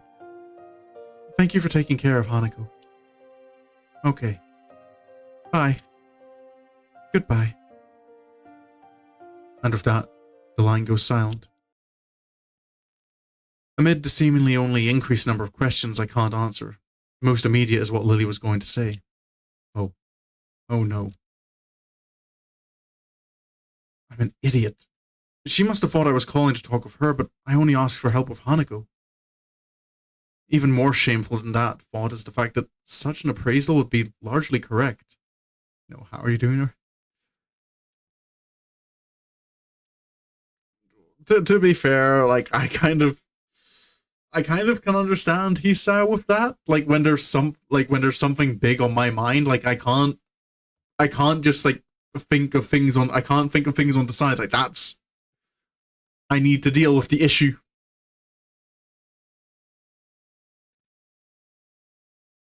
For now, I need to at least sort out Hanako and make sure that she's actually eating okay. The occasional passing students give badly hidden glances at the plate of food I carry to the female dormitories. It's hardly a meal to be proud of, only being an instant microwave meal from the convenience store, but it should at least fill her up. Eventually, I arrive outside of her room, after having to ward off a couple of girls who jokingly tried to pilfer the food I'd taken so long to procure. I decide to forgo knocking, since it was proven to be an utterly useless measure and it's somewhat difficult to do with my hands full. Hanako, it's Hisao. I know you're listening. I got some food for you. Silence, as I expected. I'll leave it beside your door. Please eat it at least, okay? There. I've said my piece. Now it's up to her. Putting the plate down, I walk back to my own room to eat my dinner. By the time I return to Hanako's dormitory, a good hour's passed. Thankfully, there isn't anything to be seen beside her door. I walk back at least somewhat happier that she's eating.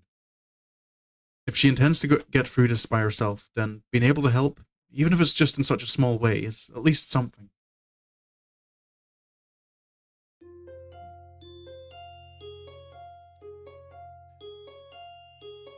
I'm a little concerned. How long is Lilly away for? I sit reading in the library after school, turning page after page, barely registering the words written on each out of sheer boredom. Is this a depressing one or the okay?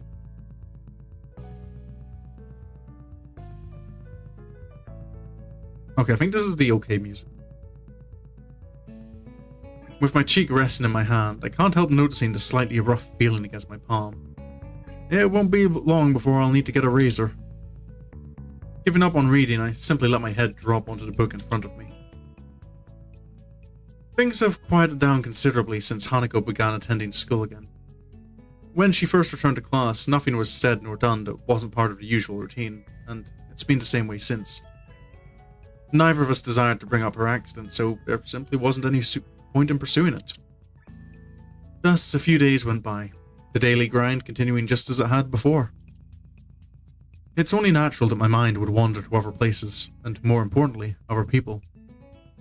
The lily-shaped hole in the daily life of Hanako and me has been pretty noticeable for a while now. I'd be pleased to say that this has allowed me time to refine just what my thoughts on her exactly are, but alas, I've had no such luck. It doesn't help that many attempts to do so have led to the troublesome topic of Iwanako. Every time my thoughts drift into that direction, I reflexively try to think about something else. Why did this have to happen now? I turn and look to the source of the tentative voice coming from behind me. Excuse me? Sorry, I didn't mean to disturb anyone. That's not it. I glance around the orange-tinted room, quickly realizing how silly my apology must have sounded. In the time I've spent thinking and lazing about in here, everyone's well and truly left. Library closing? If you don't want to go, I could keep it open a bit longer. It's no trouble at all.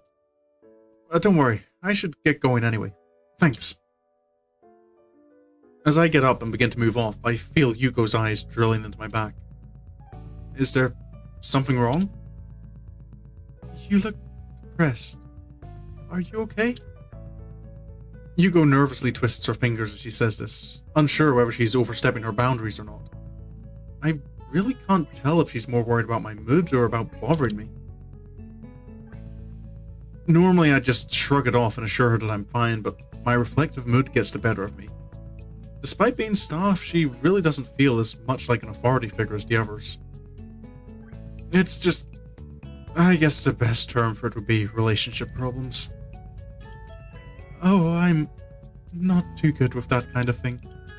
My only relationship ended a bit abruptly. But if you want to talk about it, I mean, I could listen, I think. Now I feel kind of bad for bringing it up. She's not that old though, so at least she has a good chance of finding another partner. It isn't like we're in a bad situation right now. We've spent many days together as friends, sometimes going out to do stuff, that kind of thing. But I'm starting to want to do more for her, learn more about her, and be with her more. I'm not sure whether it's actually love or not though, and our friendship as it stands is enjoyable. You shouldn't let that stop you. Sorry. How to say this? I think that it's nice that you have a good friendship, but school is going to eventually end. Do you think you'll be fine with not knowing if it could have gone further after you'd graduated? I guess that's the crux of the problem. I really have no idea what the answer to that question is. Well, I can't really help there. What your true feelings are is something you have to decide for yourself, but I think that if you do love her, you should definitely say something. After thinking about it really hard, I decided that even though my relationship didn't work out, it's still better that way than never knowing if it might have or not. I never expected Yugo to sound so wise. It only makes sense that with more life experience than I, she'd have a better idea about this. Well, I suppose not very much was actually answered. Talking to her has helped get it off my chest.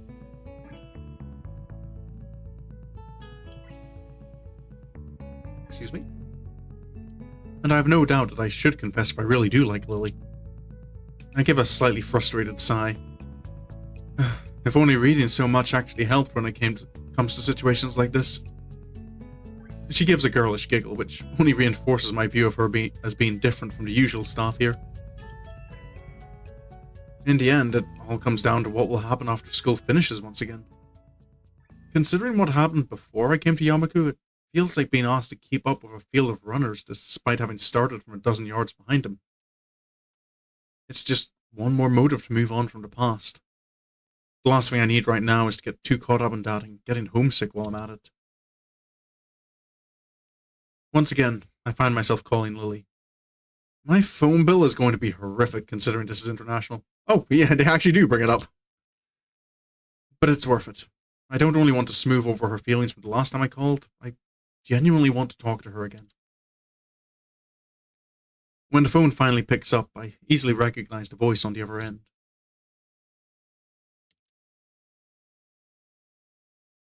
Oh, is this him trying English? Hello, Mrs. Sato. May I speak?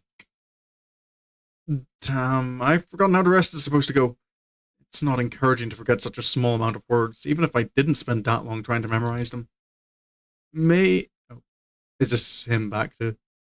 May I speak with Lilly, please? Hello again, Hisao. Are you teaching yourself English? Just a little. I don't think I'm too good at languages in general. Oh, don't say that. Pronunciation was good. I'll get Lilly for you. Just wait a moment.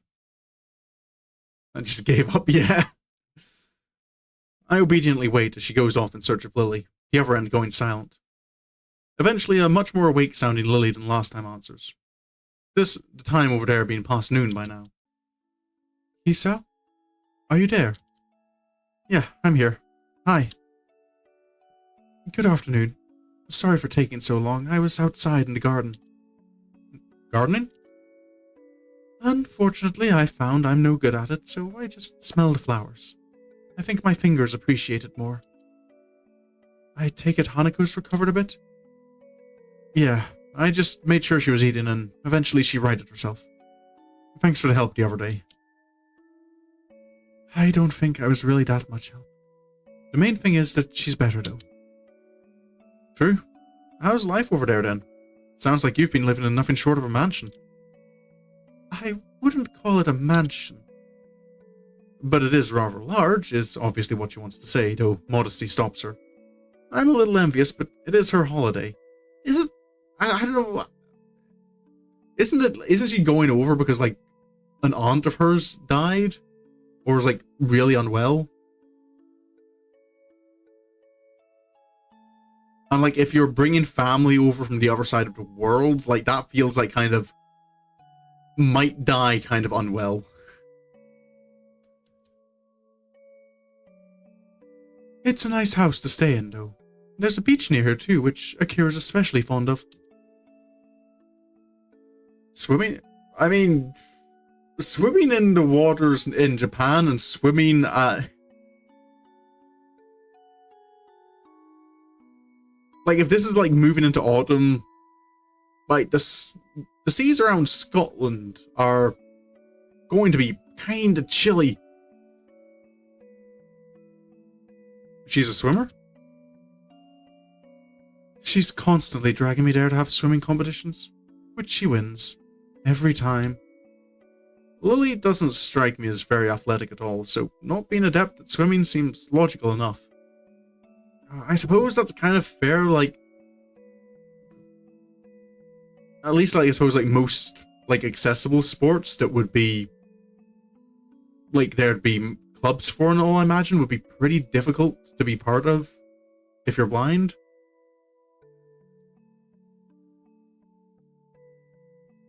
Like, yeah, like, track sports, you need, like, to have memorized, like, the length of your stride and the layout of the track.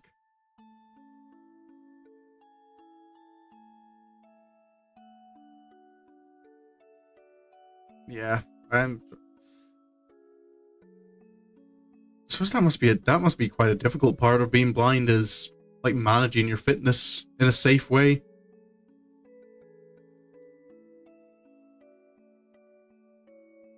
The fastest I've ever seen her move is her understandably relaxed pace during her walks to and from the suburbs down the hill from the school. It makes the image of her swimming hard to imagine. The beaches there must look nice. They'd be less crowded than the ones around here, at least. Indeed. Akira says the area around here looks beautiful because it's so far outside the city.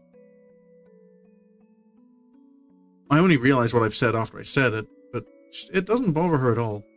It's still easy to forget that she can't see when she's not around, despite the time we've been friends. Gotta fix an order. No worries. Hopefully it's not too problematic for you. That said, the local accent sometimes makes communication a bit hard. It's a constant reminder that this isn't home. Given that Lilly, though, like, didn't she say, like, the reason she knows English so well is, like, because it was, like, I suppose... I just kind of, like, you tend to pick up your accent from, like, the people you most communicate with. Like, I think that's why I have, despite living in Northern Ireland, like, my accent is, like, definitely more English than it is Irish. Because my family's mostly English.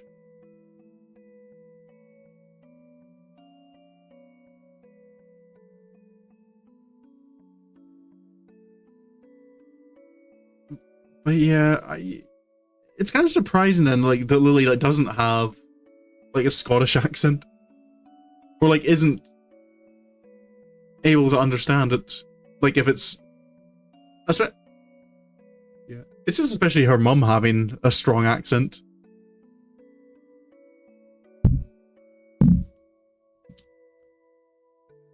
While the fact that she doesn't consider her parents' residence to be her home makes good sense, it makes me realize that I can't really answer whether the same goes for me. Graduation from Yamaku is distant enough to be difficult to view objectively, and I've spent so much time in the small room, I've come to accept the dormitory as my new home surprisingly quickly. I guess that would be hard to deal with. Is your knowledge of English holding up?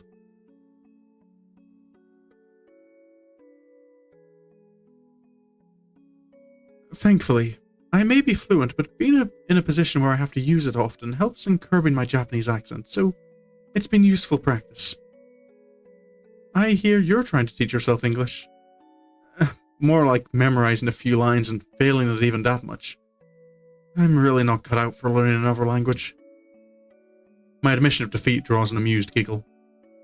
I believe that there are things one chooses to do in life, and also things that are chosen for one to do in life.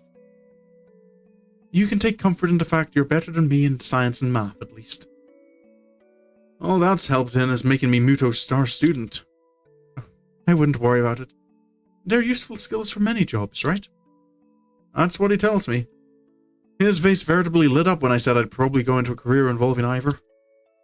We both share a warm laugh at the events that have befallen each other on opposite ends of the world. It's nice and reminds me of our simple small talk that I've been missing since she left. As each of us waits for the other to begin speaking, I decide to push ahead with my feelings. I can feel my throat tightening slightly. I miss you. The silence on the other end of the phone tells me she's given the words their due weight.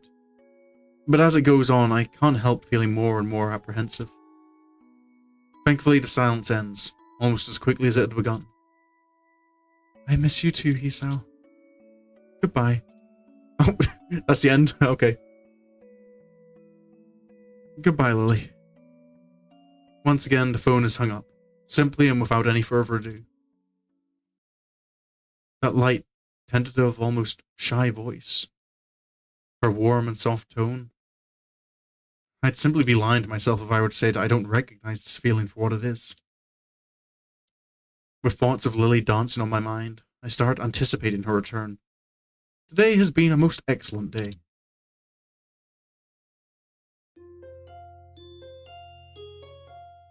That did feel like a kind of abrupt end to the conversation. Like, no, I've got to go, or just kind of, I miss you, goodbye. I sit listening to another of Muto's long-winded lectures, my mind wandering far from the scribbles on the dirty blackboard. Since I called Lilly, my mind's been drawn in two directions. Both, roughly, lead to the same conclusion. I've started feeling oddly detached from my past life. It's only been a month and a half since I arrived here, yet this school's become a second home. I've gained new friends and contacts, managed to get to grips with the school's lifestyle and culture, and become accustomed to the quirks of my classmates. Maybe to them it felt like the conf was near the end anyway? Yeah, maybe. Or maybe just the writers kind of were like, we don't have anything more for them to say. Quick, cut it! So this particular music track always feels like it's louder than all the others.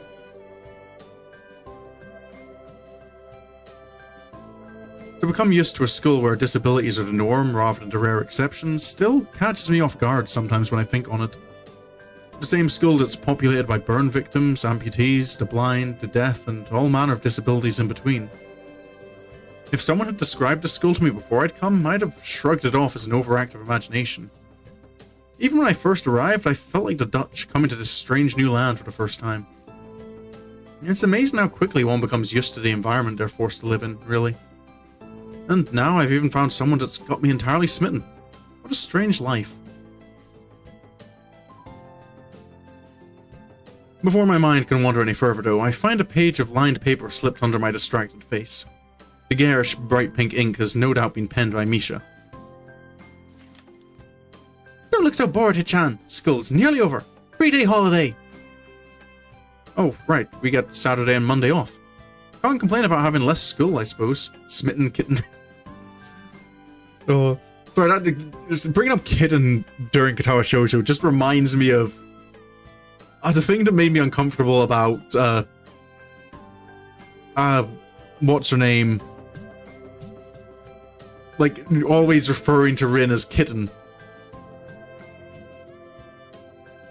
I uncap my pen and scribble on the page before covertly passing it back to her, flicking my eyes to the front of the class every now and then. Muto continues scrawling away arcane equations and formulas on the board. I'm guessing you have something planned? Misha takes the paper back and hunches over it comically, even for her, with her tongue poking through the side of her mouth. Did she misinterpret my expression as depressed? And is she trying to cheer me up? Student council work of Shichan, of course. You're not still brooding over that, surely. But Hichan could have helped us poor lonely girls. Sai. Yeah, oh, Sai, that's her name. Yeah, I don't know. Her calling, like she so quickly just started, like, calling Rin kitten, and it just kind of felt... little weird. To be like, both the adults in Rin's route kind of rubbed me the wrong way. But yeah, the kitten definitely wasn't as bad as that one expression that Nomiya has. I'd lend you a hand for today if I weren't going to be busy. Ooh, naughty Hit-chan. I'm just going to meet Lilly with Hanako. I don't know what you've got going for your head. So Lily's back? Yeah, she's coming on the evening flight with her sister, so she'll be back in school next week. As she takes the note back and begins to write, I look up to see an unwelcome sight.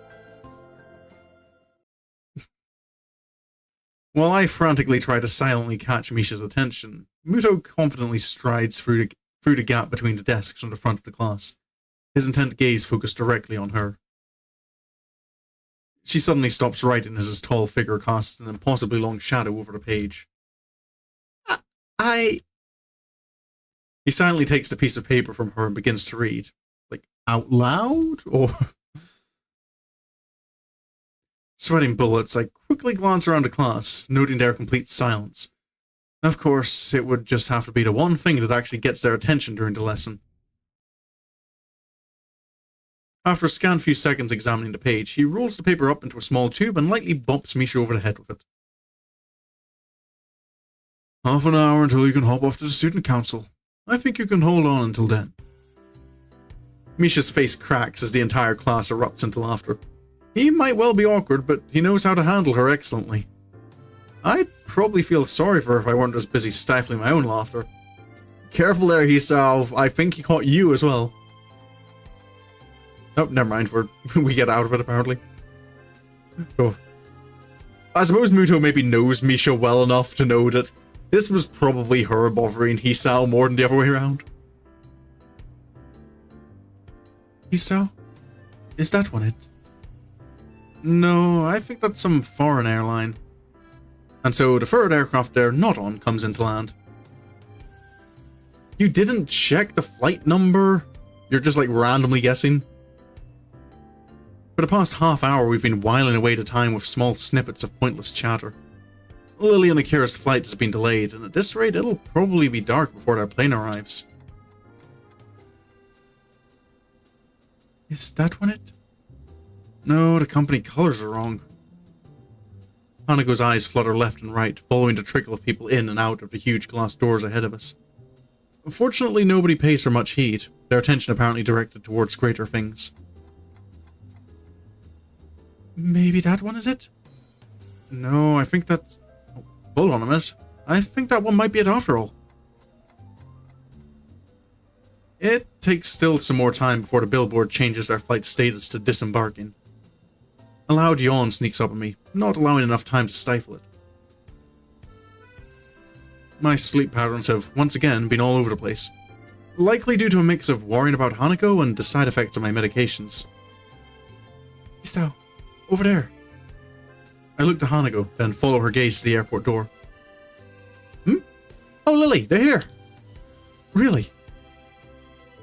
We all call out to each other in greeting, quickly shuffling over to the side to avoid blocking the passage of others. Lilly! Hanako jumps forward to hug Lilly, a wide smile on her face being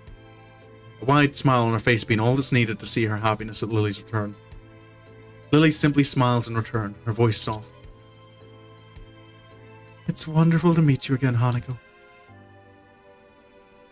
As the two give each other a hug, well deserved after all that's happened while she was gone, I turn to Akira. Yo! You're pretty late. There was a really bad storm over the airport. I got drenched just going from the car to the door. I guess you'll appreciate the weather here more then. Welcome back to you too, Lilly. Hanako breaks off from Lilly as I speak. For a long time, neither of us says a word. Contrary to what I'd thought her homecoming would be like, the atmosphere feels awkward, almost stifling. Both of us try to guess each other's feelings, not quite sure about what should be said. Damn, this is exactly what I'd feared when I'd thought of trying to move things forward between us. Lilly runs her hand through her fair hair and awkwardly twirls one of her bangs in her fingers, clearly trying to think of how best to react. Eventually, thankfully, Lilly gives a small sigh and breaks the silence. Thank you, Hisao. It's nice to be back. Are you okay? You look tired. It's a long flight from the UK to Japan. Evidently not recollecting herself all that well, she quickly waves her hand in front of her face to stave off any concern Hanako may have over her. I'm okay, really. It's just a bit of jet lag.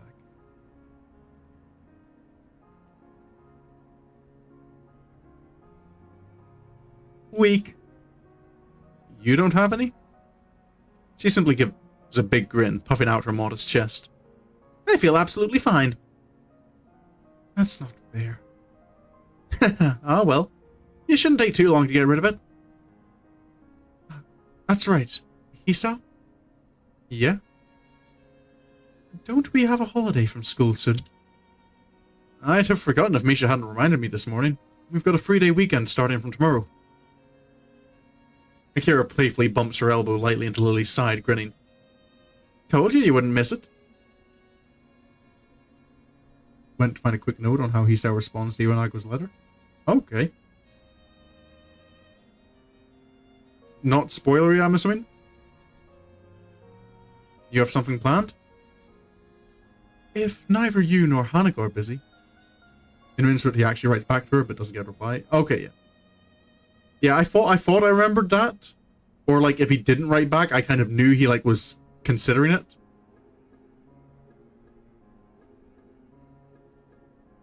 I've got no plans, so something to do would be appreciated. Hanako? No, nothing. That's good. I was thinking we could go to my family's summer house for a bit of quiet over the break. We've rarely used it recently, though, so we'd have to dust things off a little while we're there. Oh? Where is it? Up north, in Hokkaido. The place is practically deserted, so it should be a nice, quiet break for you guys. Oh, okay, so yeah, when he said she was from up north, it was Hokkaido. Emmy's he froze away the letter at first. If he talks to Emmy's mum, he looks... Okay. So in Emmy's word, he can read the second half.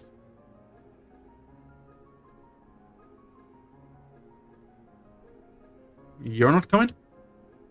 Nah, got a little holiday of my own set up with my boyfriend.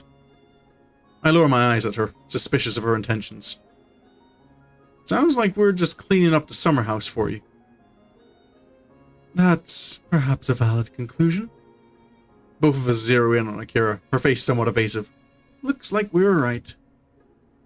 That's just a convenient bonus, really. Me and the guy left it in pretty good condition last we were there, I promise. Now then, I'm out of here. Already? Akira... She quickly turns and walks away, her hand held high. See you in a few days, guys! Lilly and I can only sigh at her hasty retreat. It does sound like it would be a nice place to go. Lilly gives an enthusiastic nod, taking her carry bag in one hand and placing her over on Hanako's shoulder for guidance as we begin to make our way to the taxi area. After the fracas of the past few days, spending a weekend in the country alone with her and Hanako sounds like a dream. The more I think about it, the more sure I am. This will be the right time and place to confess my feelings to her.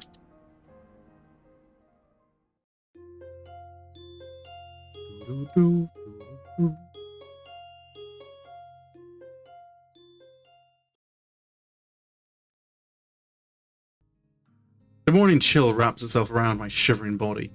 I huff into my cupped hands to desperately try and stave off the cold as we mill about on the station platform. Lily's clothing looks rather ill-suited for the temperature around us. I can only hope it's indicative of what she expects the weather to be like at our destination. Or is it just because the...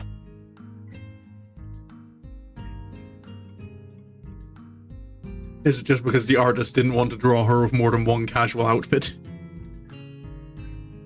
Oh, damn it, Lily. Why'd we have to get here so early? Unfortunately, the train schedule is against us. The next train to Hokkaido is at 2 in the afternoon. Great. Just great.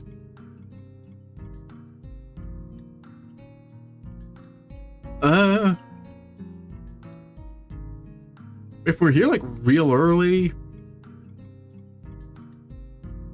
I don't know, when I visited Japan, like the trains, like even like the long distance trains felt fairly like regular.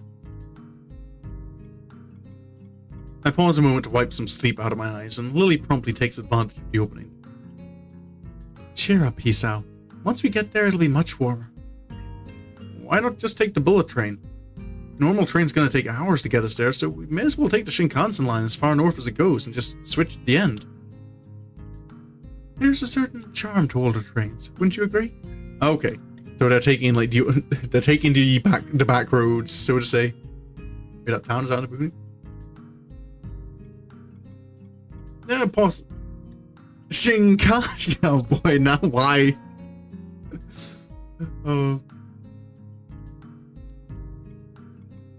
Another person I've ruined that word for. I'd agree if I weren't freezing in the morning cold because we decided to take one. Sorry, Hisao. Sorry? What for? I was the one who suggested taking a normal train. Way to make me feel guilty. All I can do is sigh and cover my face with my hand. It's fine, I'm just grumbling. My, Hanako, you needn't shoulder all the blame yourself. Even without your suggestion, I'd still have opted for the same thing. Thankful for the quick interception from Lilly, I take a quick gander around the station. Aside from us, the train platform's all but deserted. Ruined or not? Oh boy.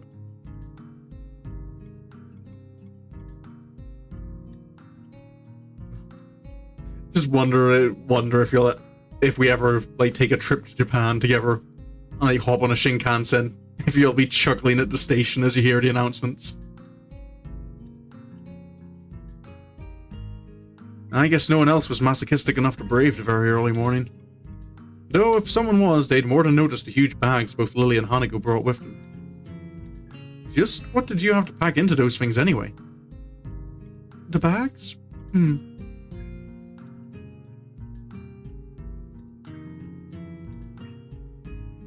She pauses a moment and tilts her head in thought.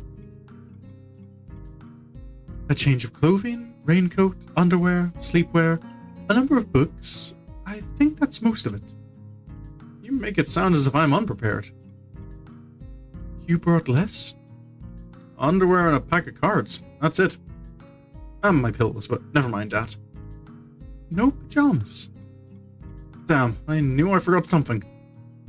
As I ruffle my hair in frustration, Lilly sighs. He's out to understand. So I think Lilly is more like men don't understand how girls act. So I'm definitely one of those people who kind of is very minimalist in what I bring with me when I travel. Like I kind of calculate like what's the minimum like number of changes of clothes I can get away with. I like having as much empty space in my bag as possible.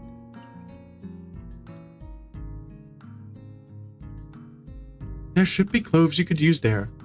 Akira still occasionally goes there after all, and I think some of our parents' clothing is still in storage.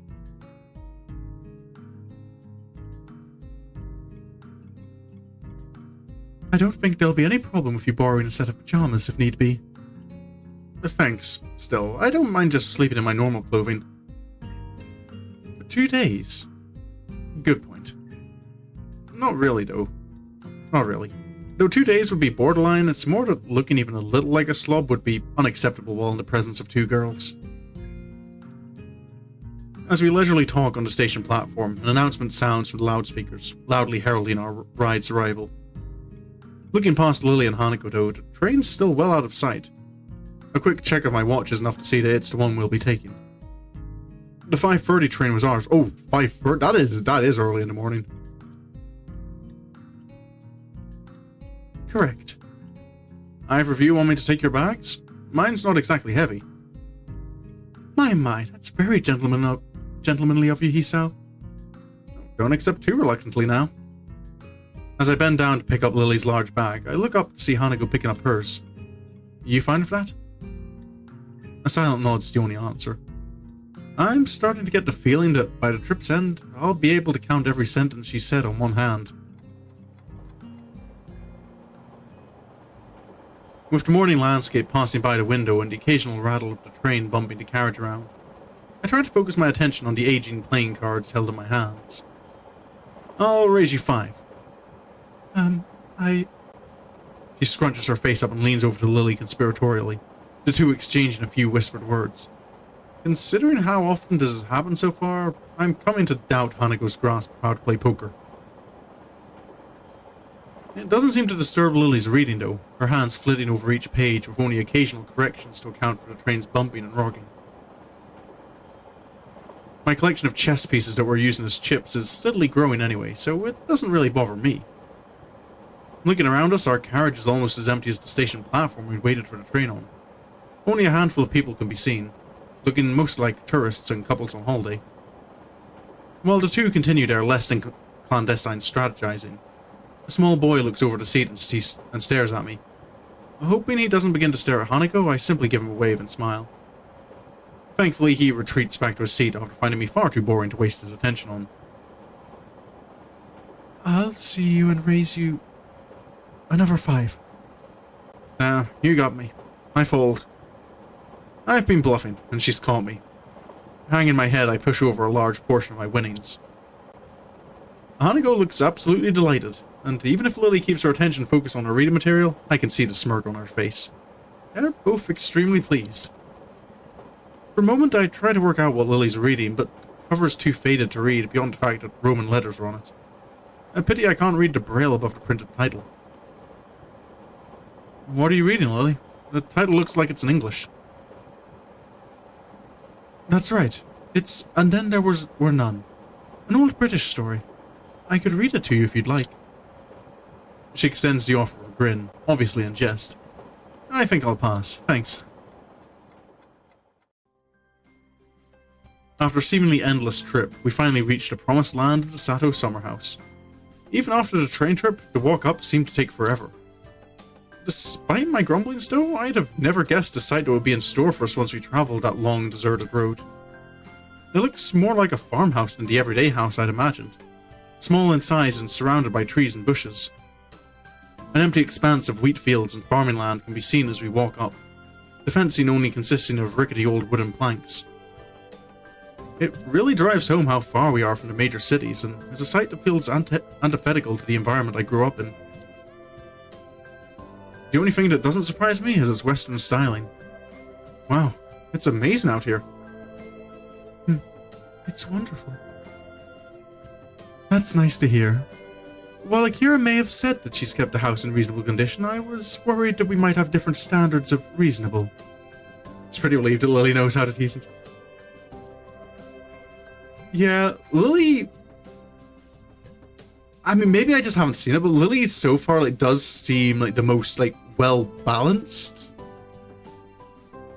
character so far, socially.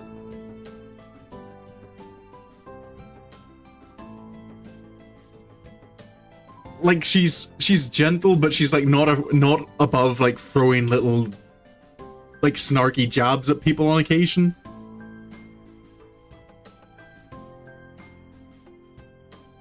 No, but she's all she's friendly, but she's not overwhelmingly in your face like Misha is or Emmy.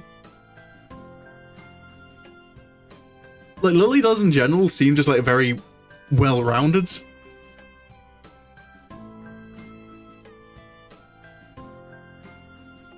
Looks like there isn't another soul for miles. I thought Akira would be the type to keep to the city. Lily furrows her brow in thought, seemingly recalling almost forgotten knowledge. From memory, there's a small town not too far ahead.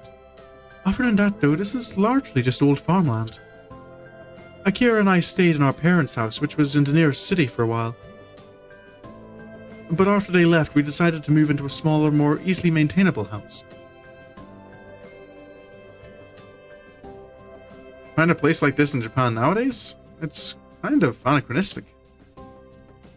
Well, this town does have quite a bit of history.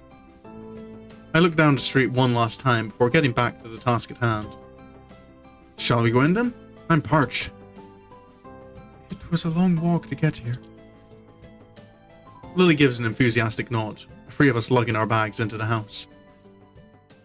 As soon as we set foot inside, Hanako and I start looking around, taking in every detail of where we'll be staying for the next few days.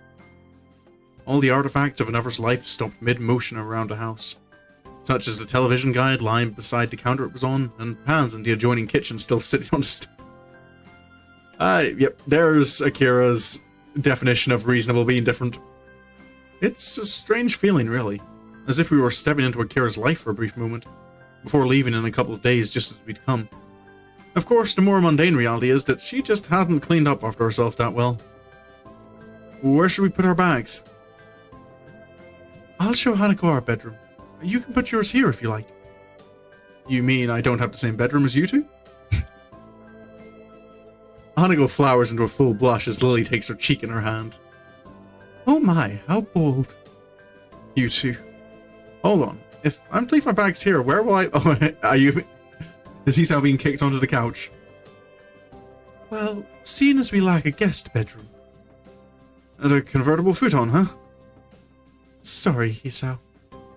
I sigh, lamenting my place on the bottom rung of sleeping location priorities. I guess there's no other choice.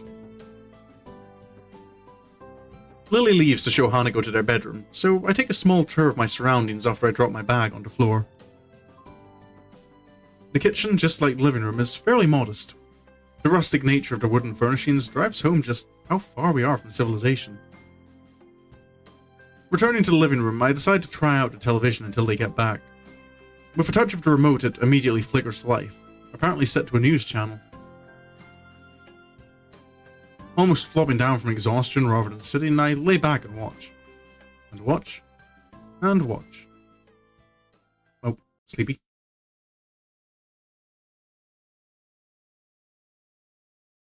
Hisao? Oh. I quickly blinked to wake myself up.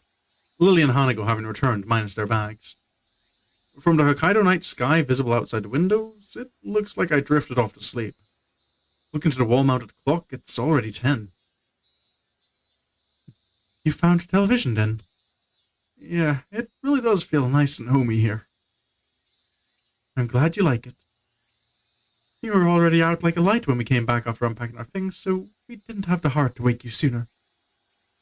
Judging from her giggle, I must sound funny when I sleep. I swiftly decide not to inquire. There's some dinner waiting for you in the kitchen. Hanako gives a deep yawn, only just remembering to cover her mouth at the last second. My, aren't you tired? I didn't get much sleep last night. I'm pretty tired too. It was a long walk up here and it's getting late.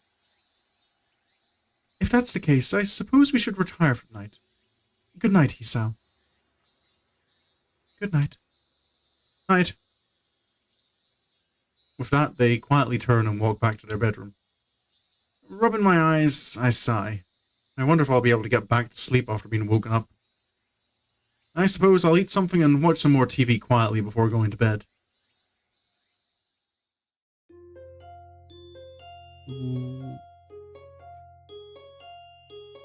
Look at her cooking food for Hisao. No, I feel like this is kind of like Hanako's like ideal holiday.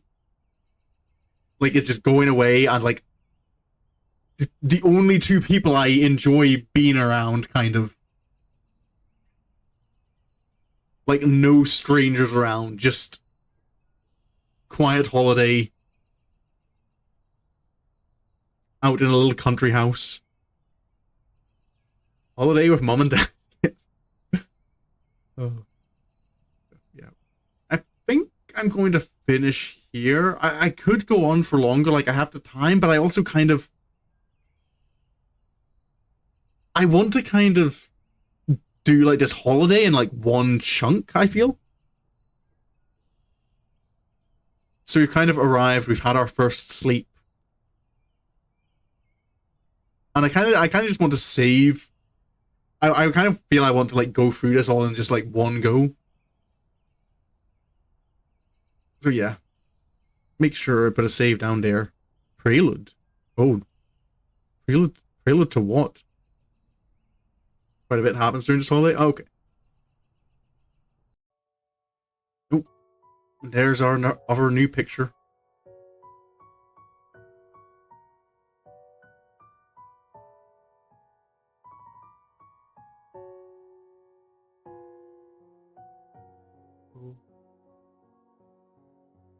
So yeah, I'm quite interested to see what all happens. Like, I'm definitely enjoying Lilly's route a lot more than I enjoyed Rin's. I say that in the way that I don't know. I just didn't. Mainly because of just how Hisao just seemed excessively dense when it came to what Rin was trying to communicate to him.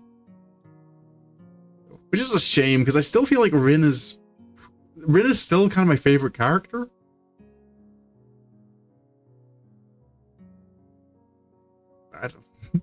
I just don't feel her roots did her justice.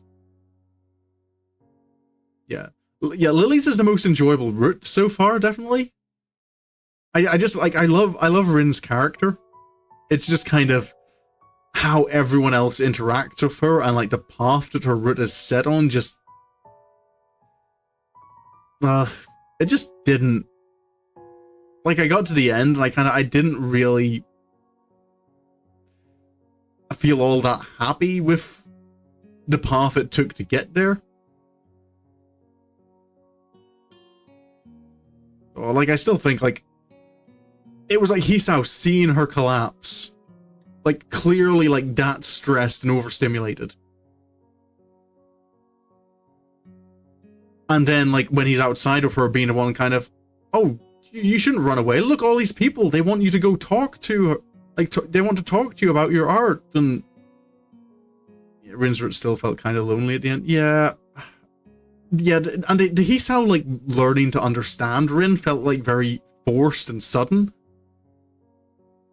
There didn't feel like there was any kind of he starts to grab bits and pieces and starts to get her. It's just kind of, oh, it's all good. I think I've kind of, yeah, it just didn't feel quite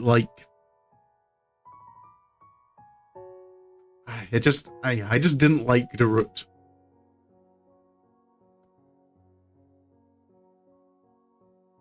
As much as I enjoyed the conversations with Rin and seeing little snippets of inside her head. But yeah, that'll be me for tonight. So tomorrow I'll be back with some more Monster Hunter Rise. Be moving on to the tier. I think I'll be hopefully moving on to the level 7 quests. 7-star. But yeah. And then no stream on Wednesday, but I'll be back to see what happens at this holiday house on Thursday. And of course, I'm very much looking forward to joining Moody for the second part of Bokura Planet.